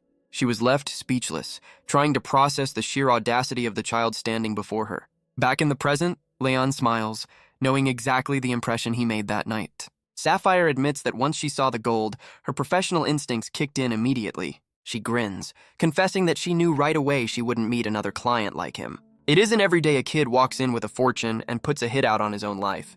The absurdity of requesting his own assassination was the hook that got him through the door. Leon stares at the wax seal, the symbol of his final hurdle to official status. He takes the letter and stands, preferring to review the mission details in private. With a casual wave, he asks her to prepare the test while he handles the paperwork. Sapphire agrees, watching her star pupil walk away with a mix of pride and curiosity. The door clicks shut, leaving the branch leader alone with her thoughts. The silence of the room feels heavier now that the prodigy has left. Purple smoke begins to coalesce behind her, forming a sinister, shadowy silhouette. A spectral entity manifests, questioning if her intuition was the real reason she recruited the boy. Leon walks down the corridor, unaware that his performance is being dissected by ghosts. Sapphire turns to her spectral partner, Cal, asking if his background check yielded any results. The spirit reports a clean, fabricated history, an orphan who put a hit on himself just to prove he belonged. The spectral partner confirms that the background check on Leon came back spotless, with every detail verified. With a tip of his hat, Cal assures the guild leader that the boy's history is as solid as the ground they stand on. He even went the extra mile, visiting the remote location where Leon supposedly trained with his master. The investigation found a house in the woods with clear traces of recent habitation, perfectly matching the fabrication. Sapphire hesitates, admitting that while the evidence is perfect, her gut is screaming that something is off. She voices the dangerous suspicion that has been nagging her. Could this prodigy actually be the missing Ri-Yun Sermine? Cal pauses, his glowing eyes narrowing as he processes the absurdity of her question. The name of the vanished young lord hangs in the air, a ghost story that the entire kingdom is whispering about. Sapphire points out the strange coincidence of a mysterious, talented boy appearing exactly when the sermon heir disappeared. She admits it bothers her, unable to shake the feeling that the timing is too perfect to be an accident. But Cal shuts down the theory immediately, stating that the probability of them being the same person is effectively zero. Sapphire demands a reason, needing more than just his dismissal to kill her lingering suspicion. Cal reminds her that Ri-Yun was infamous for being a total failure in mana, swordsmanship, and stamina. He was known as the Omen of Doom, a fragile, talentless boy who couldn't hurt a fly, let alone pass their entrance exam. Sapphire sighs, conceding that a useless noble couldn't possibly be the genius assassin standing in her guild. She rips up the investigation report, deciding to trust the reality of Leon's skill over a wild, paranoid hunch. She dismisses Cal, telling him she won't waste his high-level talents on such pointless background checks anymore. Meanwhile, safely in his room, Ri-Yun sits on his bed while a green spectral trail drifts through the air. He muses that Sapphire is now interested in his fictional master, assuming anyone who raised him must be extraordinary. A sharp glint in his eye reveals his annoyance at Sapphire's terrifyingly accurate instincts. He shifts his focus to the green spirit, praising the sheer convenience of his necromancer abilities. He explains that as long as souls are present, he can hijack their senses to spy on conversations anywhere. A flashback reveals a ghost chilling right behind Sapphire, feeding every word of her private meeting back to him. With the coast clear, he summons his status window to check the fruits of his deception. The interface confirms his identity as Ri-Yun Sermine, listing his active Hand of Death class and impressive stats. He notes with satisfaction that the levels he sacrificed for his class advancement have already returned. The mana he poured into the body domination technique has paid off, granting him a perfect, unbreakable disguise. It goes beyond just physical appearance, masking his mana signature from even the most skilled sensors. He realizes he can now fool high-level assassins, a crucial advantage for living in the lion's den. His mind drifts back to the day of his transformation, where he stood before a massive surge of power. Ri-Yun examines the glowing green circuits on his hand, noting a discrepancy in the skill description, a new quest titled Avenger Triggers, linking his power to a spectral entity. His eye glows with digital precision as he processes the hidden data within his system. The quest window appears, its details shrouded in mystery, but its presence undeniable. He realizes that defeating the elite squad leader Ike has unlocked a secret path in his growth. The system reveals that his new companion, Kornak, is a fusion of his unique classes and the quest itself. A small masked spirit manifests, born from the synergy of Death's Hand and the Phantom class. Ri-Yun stares down the mana-hungry spirit, accepting the temporary burden for the sake of future power. High above the city, the moon bears witness to his silent vow of growth and domination. He sits perched on the castle walls, a solitary figure plotting his ascent in the shadows. His gaze is fixed on a distant future, far beyond the petty struggles of the present. Supervisor Duns interrupts his brooding, curious about the thoughts of his star pupil. Ri-won puts on his Leon mask, smiling innocently about his desire to pass the upcoming test. He feeds the supervisor a humble dream of becoming a branch leader, playing the role of an ambitious youth. Duns laughs heartily, believing the boy's potential could easily carry him to such heights. But the supervisor's expression hardens as he looks down at the 3 candidates gathered below. He announces the final hurdle to becoming an official 5th-class assassin of the Martang Guild. The condition is brutal in its simplicity. Only one of the 3 applicants will be allowed to pass. The blonde candidate stares intensely, his ambition burning clearly in his eyes. Pala, the blue-haired woman, looks equally resolved to claim the single available spot. Ri-won remains impassive, his confidence setting him apart from his desperate peers. Duns clarifies that the title belongs to whoever successfully assassinates the target first. The test officially begins, pitting the 3 aspiring killers against each other under the moonlight. Duns watches them closely, ready to evaluate their preparation before the blood spills. He demands a briefing on the target, testing their information-gathering skills immediately. The supervisor paces the roof, looming over the trainees like a judge in a courtroom. Paula steps forward first, identifying the target as Arok, a 47-year-old merchant. She describes his public persona as a decent shop owner, a cover for whatever sins earned him a death mark. But the real obstacle is his security detail, a trio of mercenaries who never leave his side. She breaks down the threat level, noting 2 bronze-rank warriors and a dangerous silver-rank mage. Paula grumbles about the fairness of the situation, clearly annoyed that she has to share her hard-earned intel. The 3 candidates exchange sharp glares, the tension between them thick enough to cut with a knife. Duns shuts down the complaints, reminding them that this is a winner-takes-all scenario where only one can pass. The realization hits Paula and the blonde youth that they just handed free information to their competition for nothing. Leon just laughs at their distress, noting that he must have skipped the class on friendship and teamwork. Duns strokes his beard with approval, confirming that selfishness is a virtue in their line of work. He stands atop the fortress wall, declaring the start of a test with absolutely 0 restrictions on methods. He emphasizes that using people as tools and discarding them is the very essence of being an assassin. The other 2 candidates look sick to their stomachs, overwhelmed by the ruthless nature of the exam. With a final dramatic command, Duns unleashes the aspiring killers into the moonlit city. They scatter instantly, 3 predators diving into the urban jungle to hunt a single prey. Duns watches them go, his mind drifting back to the absurdity of Leon's initial recruitment. He recalls the briefing where Sapphire mobilized an entire squad of elites just to test one kid. The stakes were high. A massive payout for success, but a humiliating condition for failure. If the veterans couldn't catch the boy, they would be forced to accept him as a special trainee. Duns remembers scoffing at the order, thinking the guild leader had finally lost her mind. He had arrogantly promised to wrap up the hide-and-seek game in 10 minutes flat. But the memory ends in disgrace, with his elite team battered and outsmarted by Leon's traps. That defeat forced him to honor the deal, welcoming the smug victor into the fold as a student. Back in the present, Duns acknowledges that the road to becoming an official member is brutal. He notes that Sapphire personally cranked the difficulty of this final mission to the max. As Leon moves through the night, Duns wonders if he is watching history in the making. The target's stronghold looms under the moonlight, a fortress of stone and secrets. The blonde candidate makes a loud entrance, smashing through a window with 0 subtlety. He lands with a surge of mana, convinced his speed has outpaced the magical alarms. He sprints through the halls, patting himself on the back for bypassing the mercenaries. But his stealth is a joke, and the guards immediately spot the intruder in their midst. Paula watches from the shadows as the security force chases the noisy decoy down the hall.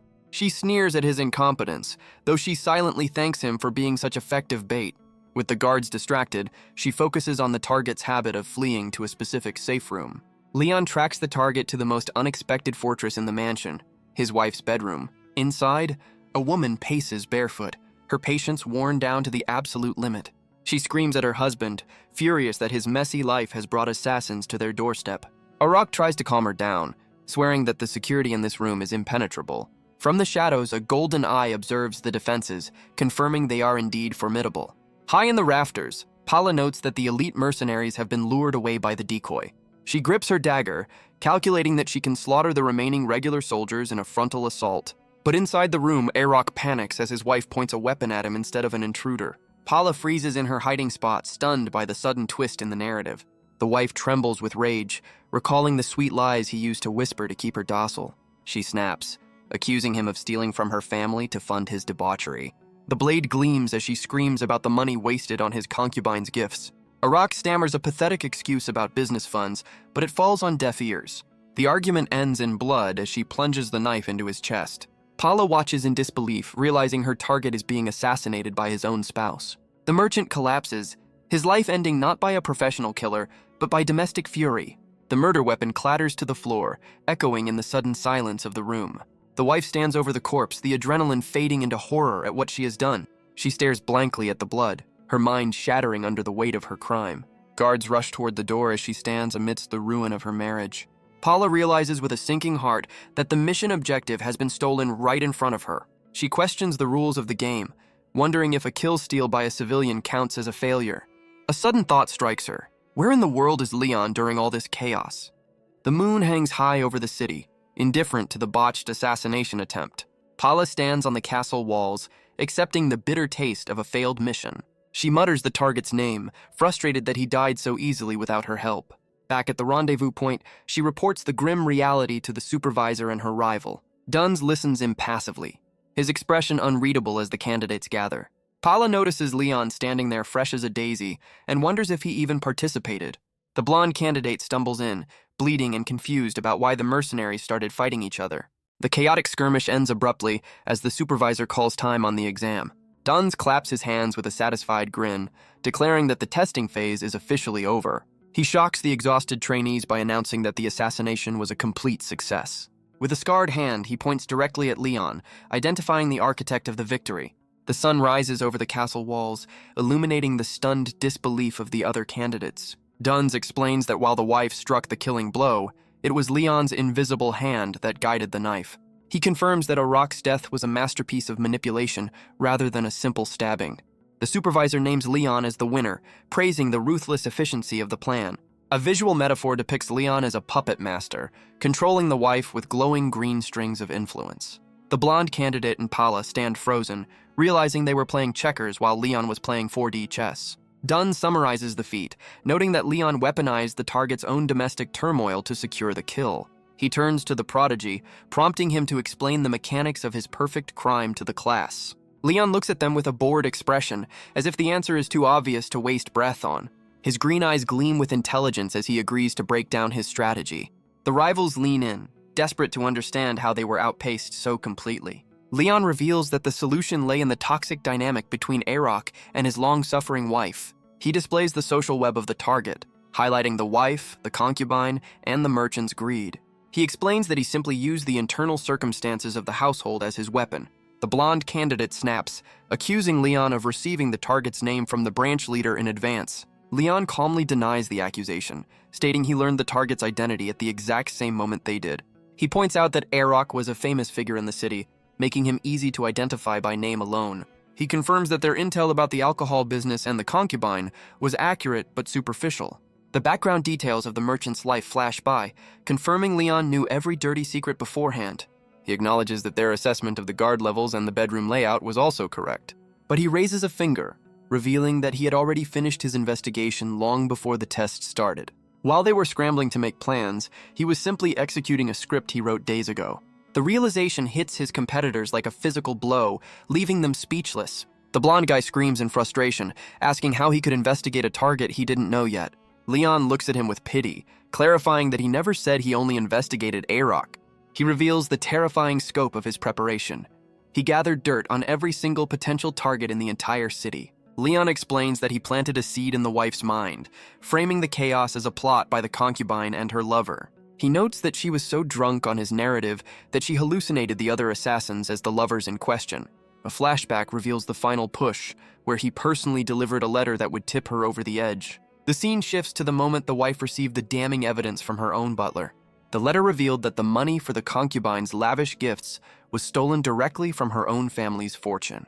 Dunn stares in horror, realizing the entire test was a puppet show orchestrated by a single child. The other candidates turn pale, realizing they were unwittingly cast as the villains in the wife's domestic drama. But the supervisor remains skeptical, arguing that rage alone rarely drives a civilian woman to butcher her husband. Leon flashes a wicked grin, admitting that he gave her a little alchemical courage to help the process along. He reveals that he spiked the household's alcohol supply with a potent rage-inducing potion. He adds casually that he also drugged the mercenaries' water supply to minimize the risk to his teammates. Paula asks for details, and he explains the drug cloud's judgment and amplifies aggression to lethal levels. The blonde candidate realizes with a shock that the guards fighting each other wasn't luck, but chemistry. Leon winks, claiming he didn't want his future colleagues dying on a simple entrance exam. The two rivals are left blushing and confused, unsure whether to be terrified or touched by his twisted mercy. Duns puts the pieces together, visualizing how the drugs and the lies combine to turn the wife into a killer. As the sun rises, the supervisor declares that a true assassin doesn't always need to be the one holding the knife. He officially congratulates Leon on passing the test, acknowledging the boy's terrifying efficiency. But Leon isn't done, greedily noting that he plans to collect a double paycheck from the grieving widow. Duns is confused until Leon explains that while the wife struck the blow, the assassins provided the perfect cover story. He points out that only the people on this roof know the truth, that Arok died by domestic violence, not a hit. The wife is now trapped by her own crime, desperate to pay any price to frame the intruders for the murder. Duns stares at the boy, realizing he is looking at a monster disguised as a human. The blonde candidate trembles, accepting that he is standing in the presence of a creature on a completely different level. Paula blushes, her fear mixing with a twisted admiration for the sheer perfection of his work. She mentally resigns from the competition, deciding that fighting for second place is safer than challenging him. Duns dismisses the two failures, ordering them back to the guild while he deals with the winner. He holds Leon back, his expression darkening as he prepares for a serious conversation. The other two leap from the walls, leaving the prodigy alone with his judge. Duns crosses his arms, asking if Leon truly understands the weight of condemning a woman to a lifetime of guilt. Leon reveals the target's dark domestic history, explaining that the wife had been secretly murdering her husband's concubines for years. He notes that the victims' families were powerless to act, as the wife's influential family swept every disappearance under the rug. Duns listens with a grim expression, realizing that Leon weaponized a tragedy that was already festering long before the test began. Leon justifies his actions with cold logic, arguing that despite the chaotic method, the assassination request was fulfilled to the letter. He reminds his superior that the guild's contract only cares about the target's death, not the morality of the hand that strikes the blow. With a ruthless smirk, he lectures Duns that considering a target's deserts or a client's circumstances is a weakness an assassin cannot afford. He challenges the older man's hesitation, asking if the act of murder for money can ever truly be separated from sin. Duns is left sweating as Leon points out that the wife's violent history proves she was never an innocent bystander, just a killer waiting for a push. Leon claims the kill on a technicality, arguing that since his manipulation caused the death, the guild can undeniably take credit for the result. The supervisor looks deeply conflicted, struggling to argue against the boy's terrifyingly efficient, if amoral, results. Standing atop the castle wall, Leon declares that maintaining one's humanity is a luxury reserved only for those with absolute strength. He walks past his mentor, whispering that nothing will ever change as long as Duns remains a servant to the Assassination Guild system. Leon leaves him with a final thought, asserting that true change only comes from building the power to uproot the system entirely. Duns is left alone on the ramparts, the wind carrying away the heavy words of a child who sees the world too clearly. Later, the setting shifts back to the Martong Guild, where the philosophical debate is replaced by official ceremony. Leon stands tall in his new uniform, wearing the confident, slightly arrogant expression of a victor. Sapphire beams with pride, presenting him with the scroll that officially inducts him as a fifth-class assassin of the guild. Green energy swirls around him as the system acknowledges the completion of his hidden quest with a burst of power. Notifications cascade in his vision, confirming a level increase and the achievement of a bonus objective he kept secret. He secures the respect of his rivals and the high expectations of his supervisor, cementing his status as a prodigy.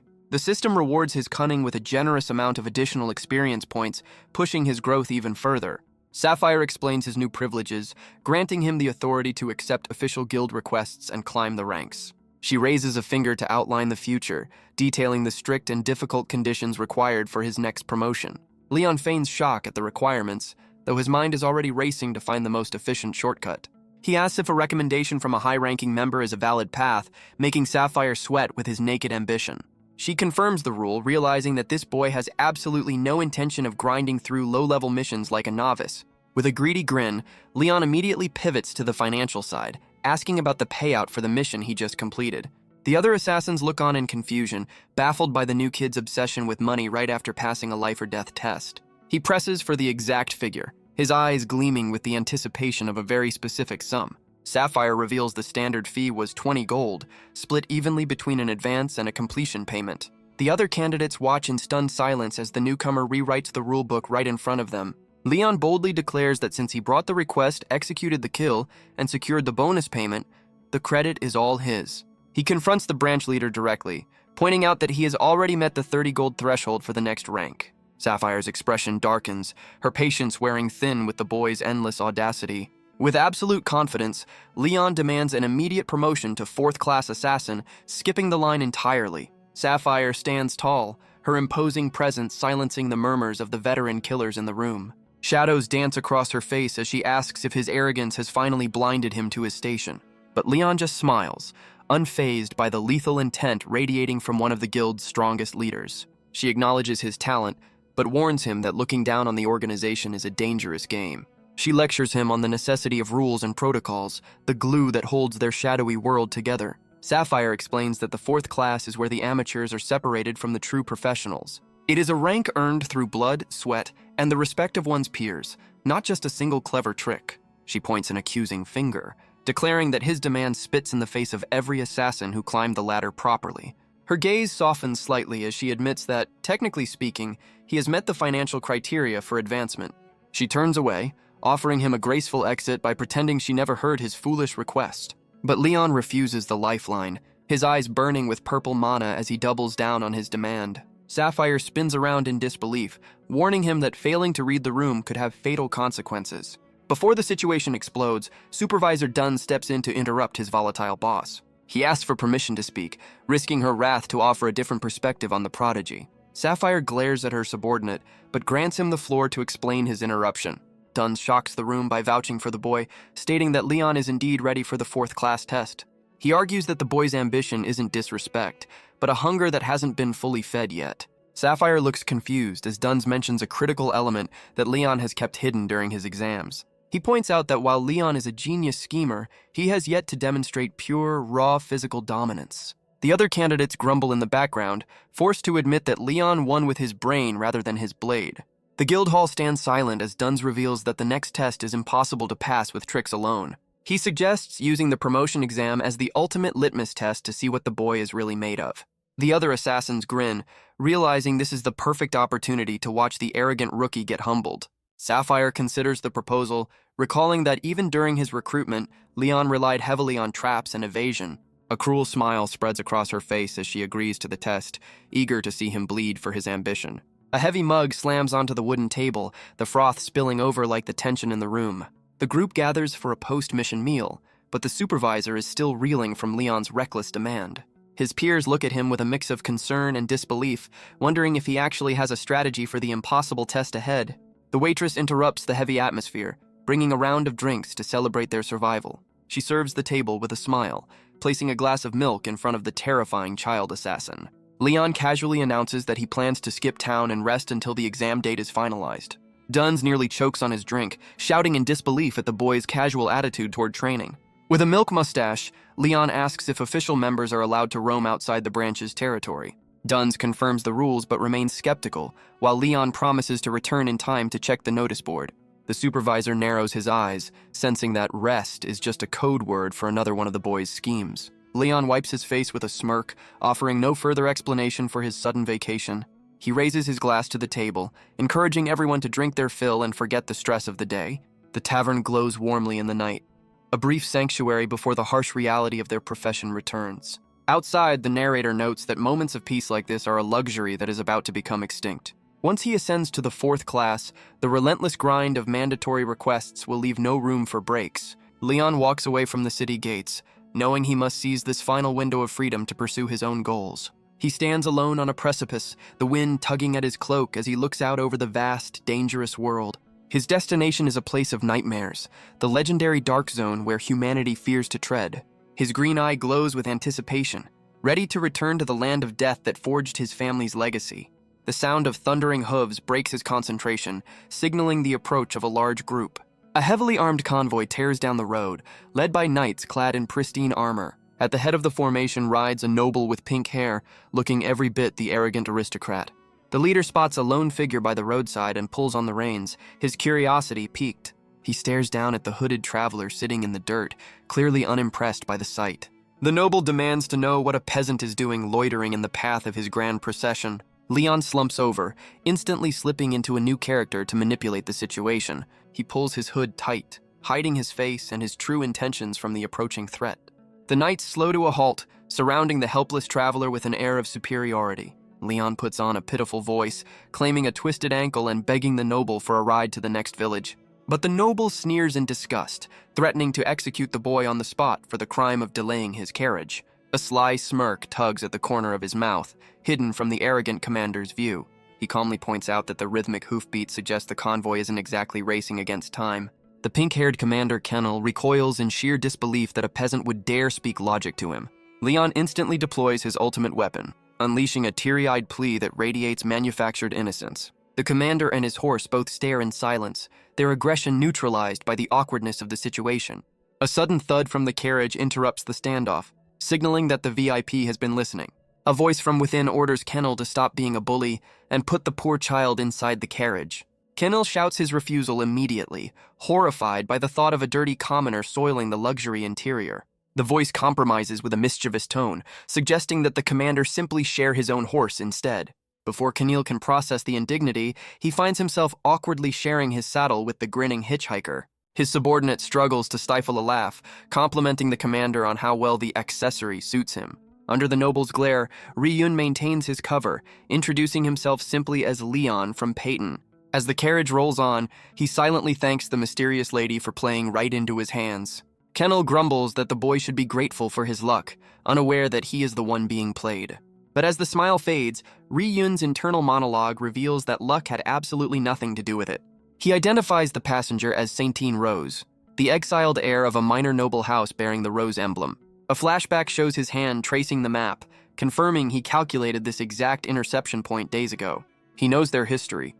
A quiet life in the frontier that shattered when their family head died suddenly. He analyzes the escort, noting that despite their armor, these men lack the discipline of true knights. They are merely loyal soldiers who were hastily promoted to protect their mistress on her journey to exile. One of the guards sighs heavily, lamenting the endless hardships his young lady is forced to endure. He mutters that the tragedy of the Rose family is a burden too heavy for one girl to carry. Ryun listens intently, his sharp gaze hiding the fact that he is gathering intel on his new companions.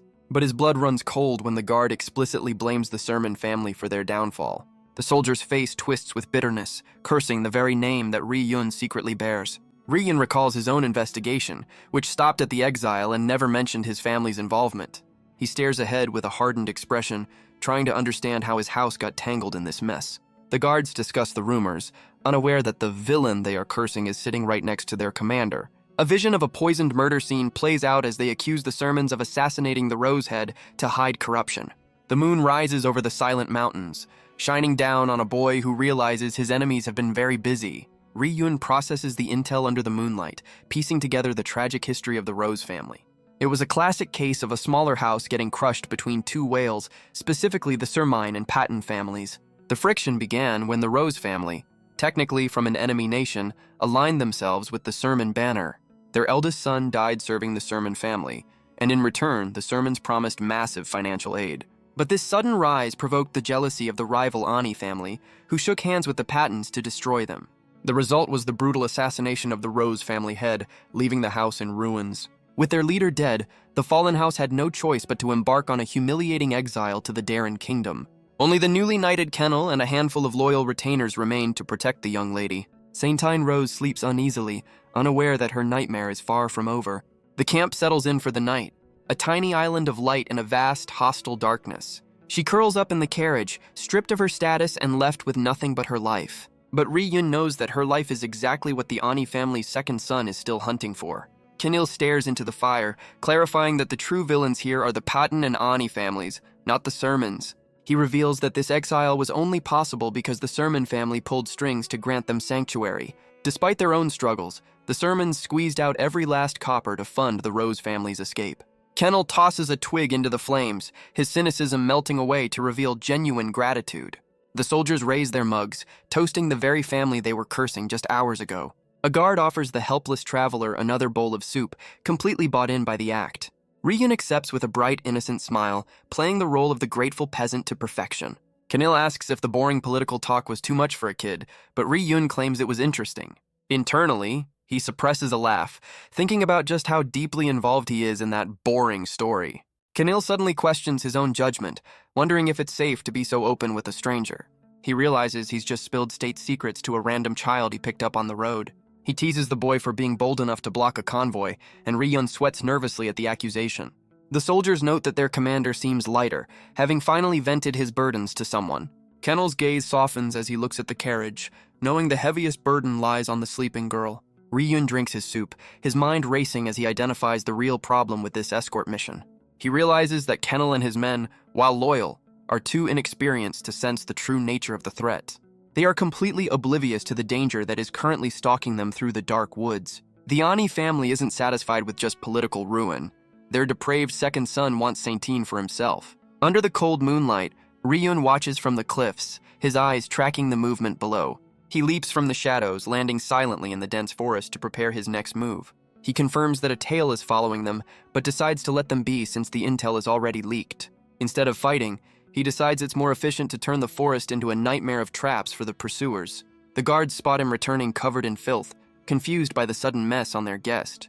Ryun flashes a sheepish grin, claiming he just took a tumble while answering nature's call. He walks away with a hidden trowel while the guards advise the injured boy to just rest and ask for help next time.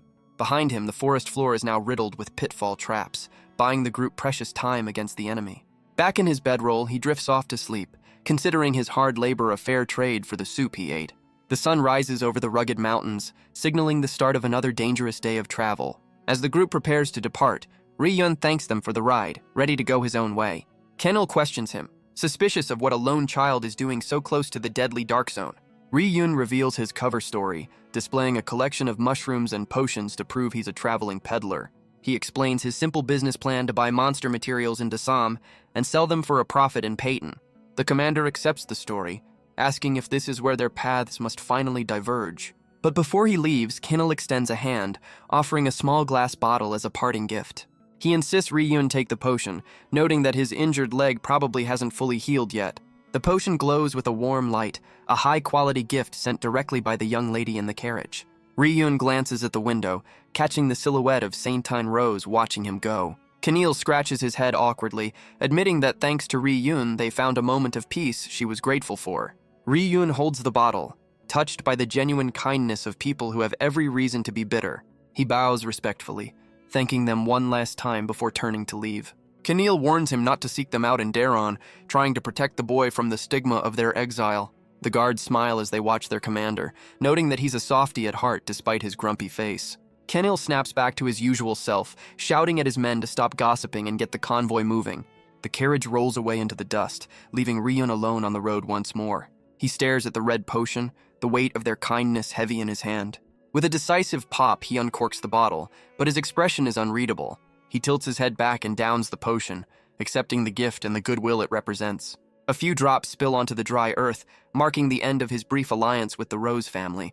Ryun senses the vibration in the earth before the sound even reaches his ears. A cloud of dust erupts on the horizon as 6 riders charge forward with lethal intent. His analytical eye breaks down the threat, spotting 2 mercenaries and a pair of rookie swordsmen. But the real danger lies in the mage riding at the center, a variable that complicates everything. Leading the pack is a hooded figure, radiating the distinct, arrogant mana of a noble. Ryun identifies him instantly as Guruta Ani, the sadistic second son of the rival house. The noble's face is twisted into a manic grin, his teeth bared like a rabid dog on the scent. The hunting party thunders past the peasant on the roadside, completely ignoring his presence. Garuda is so focused on his prey that he fails to notice the monster standing in the dust. Ryun watches them go, his innocent facade dropping the moment their backs are turned. His green eye sharpens, calculating the distance and the speed of the pursuit. He realizes with annoyance that the enemy squad is far more elite than he anticipated. He clicks his tongue, frustrated that his forest traps barely served as a speed bump. He looks down at the empty bottle in his hand, weighing the cost of his involvement. The system appraises the glass, confirming it held a high-grade potion worth a small fortune. A wry smile touches his lips as he realizes the transaction just became complicated.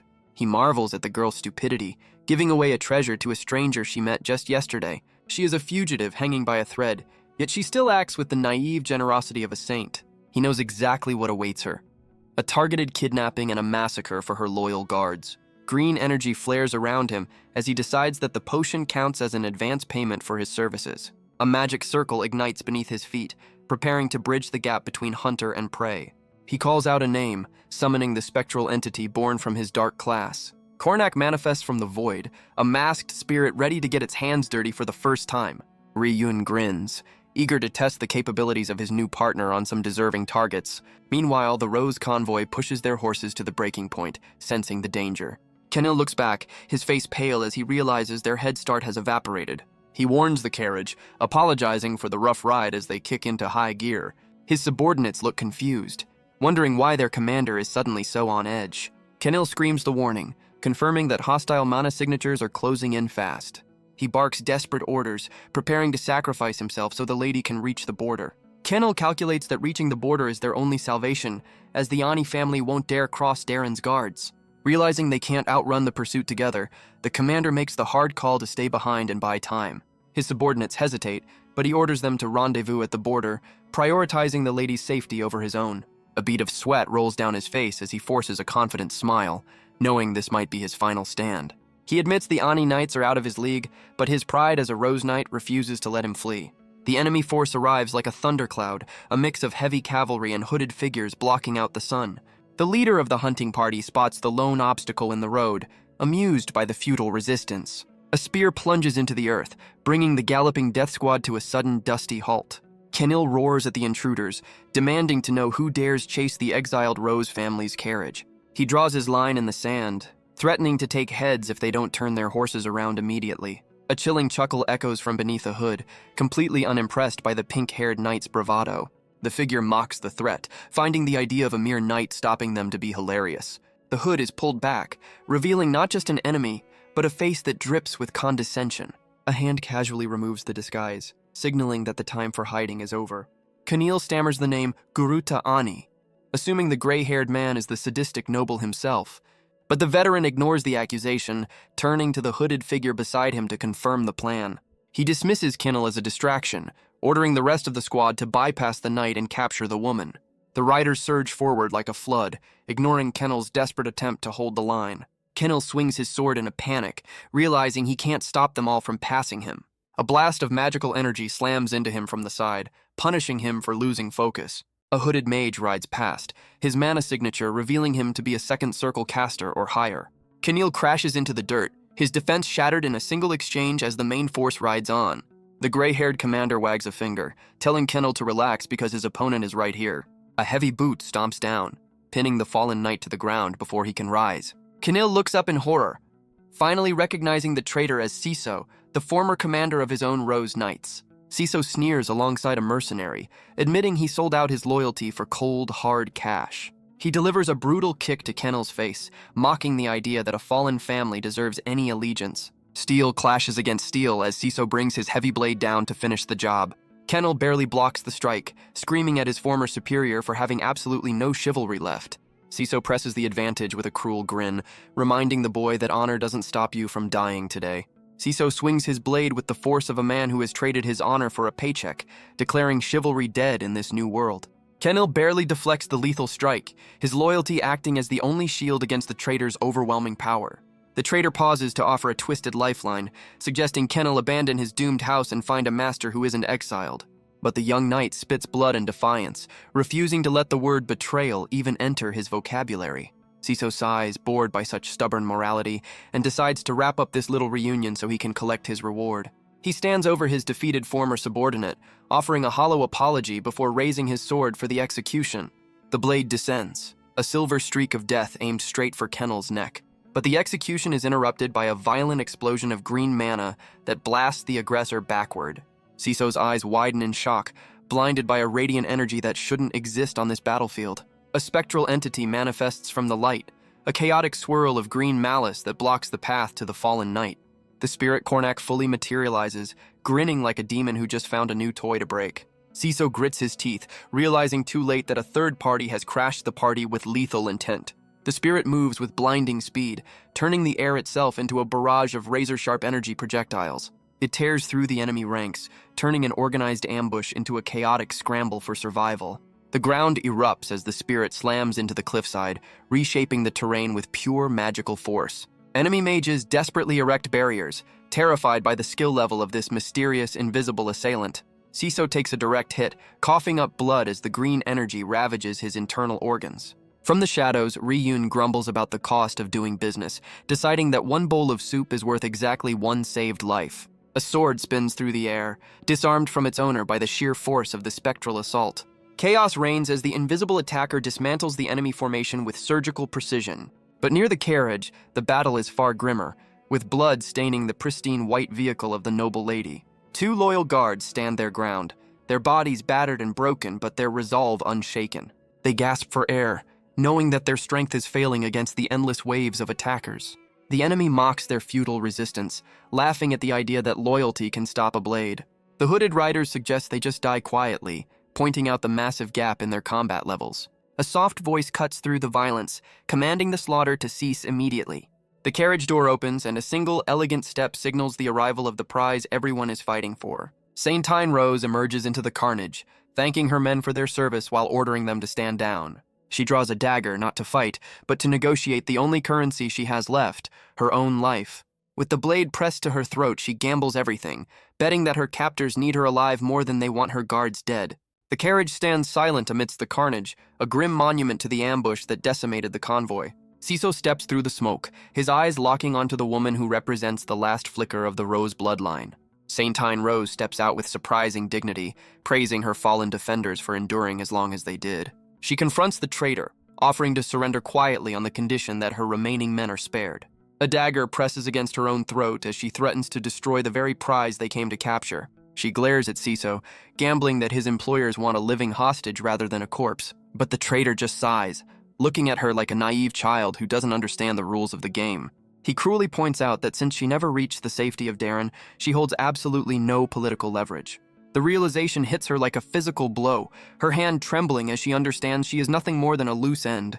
With a casual swing of his blade, Siso unleashes a shockwave to knock the weapon from her hand and prove her helplessness.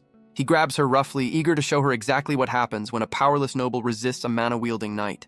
Her loyal guards scream in impotent rage, unable to break through the enemy lines to save their mistress. Saintine winces in pain, bracing herself for the humiliation of capture and the inevitable end of her house.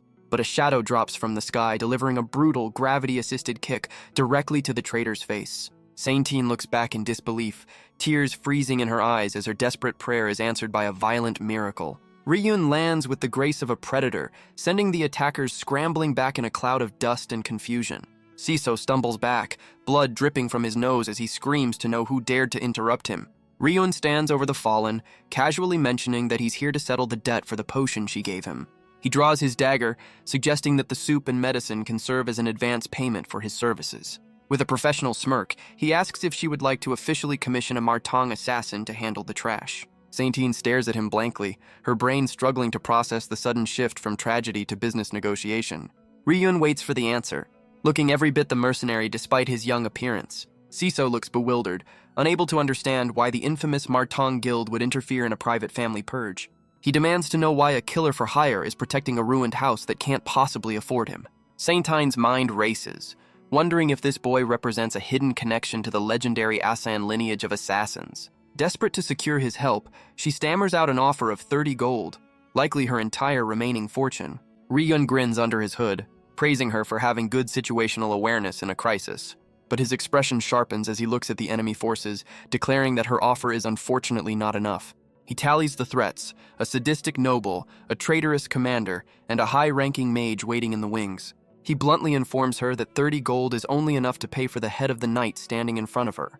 Saintine clasps her hands in desperation, agreeing to give him absolutely everything he wants in exchange for their lives. Ryun accepts the contract, his eyes burning with the green fire of a necromancer ready to work. Siso scoffs at the boy's boldness, questioning what kind of assassin reveals his face so openly to his enemies.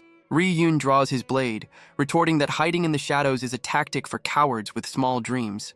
He prepares to strike, declaring that a real predator has no need for masks or stealth. A massive shockwave blasts the traitor backward, proving that his confidence is backed by overwhelming power. Ryun descends on his prey, while Siso coughs up blood and realizes he is woefully outmatched.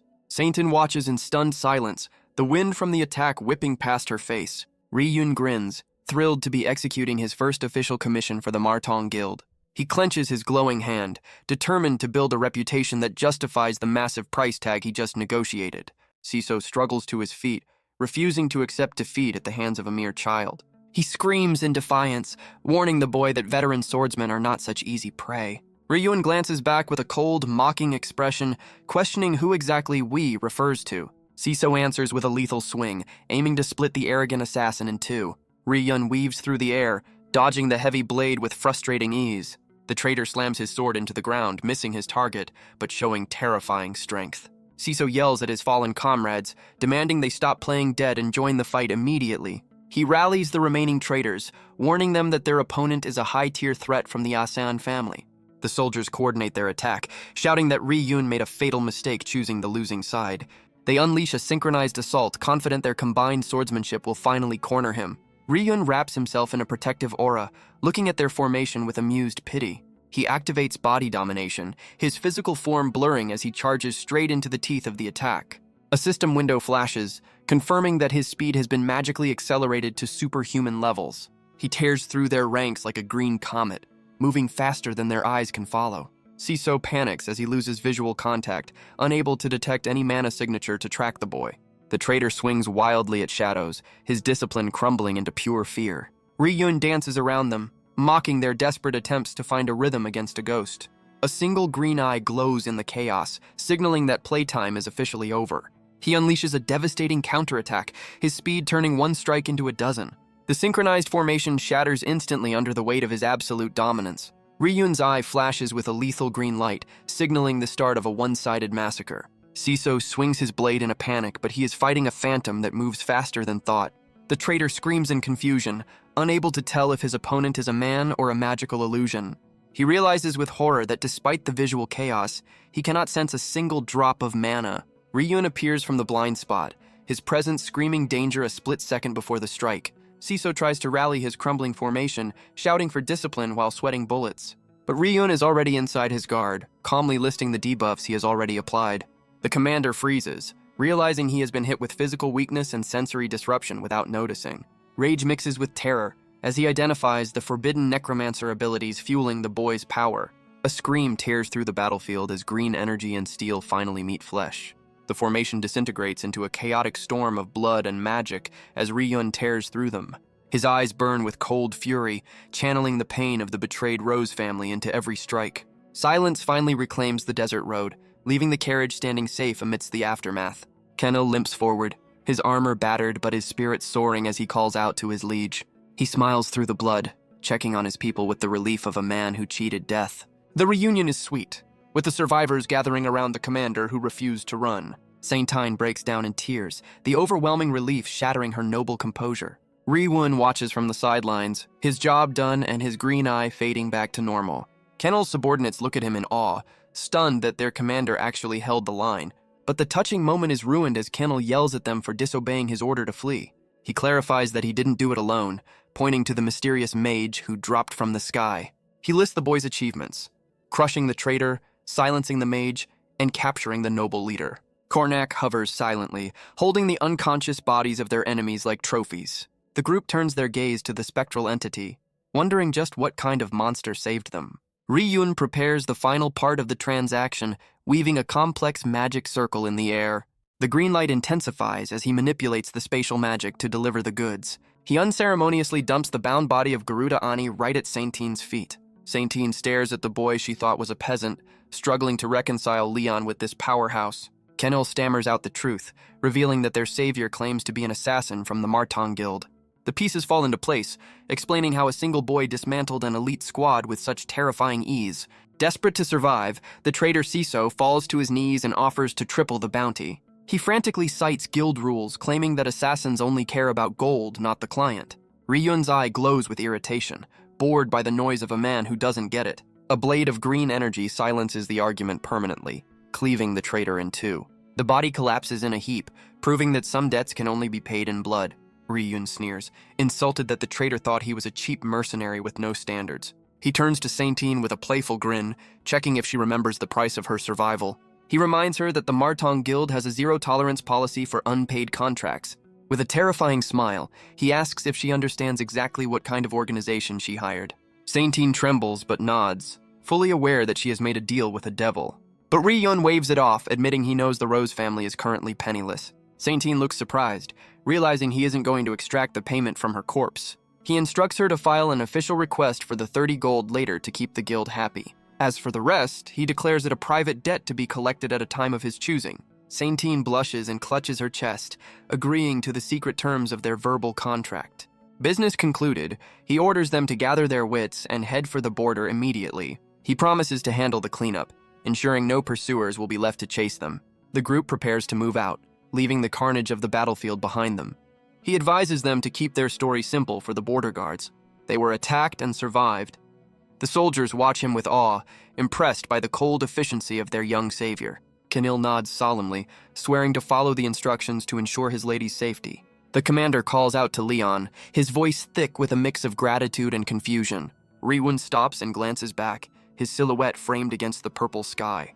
He offers a final mysterious smile, enjoying the role of the enigmatic hero. Green mana swirls around him as he levitates, defying gravity to make his exit. He ascends into the air, leaving the Rose family staring up in stunned silence. Kenil turns to his subordinate, confirming that the boy really did just fly away.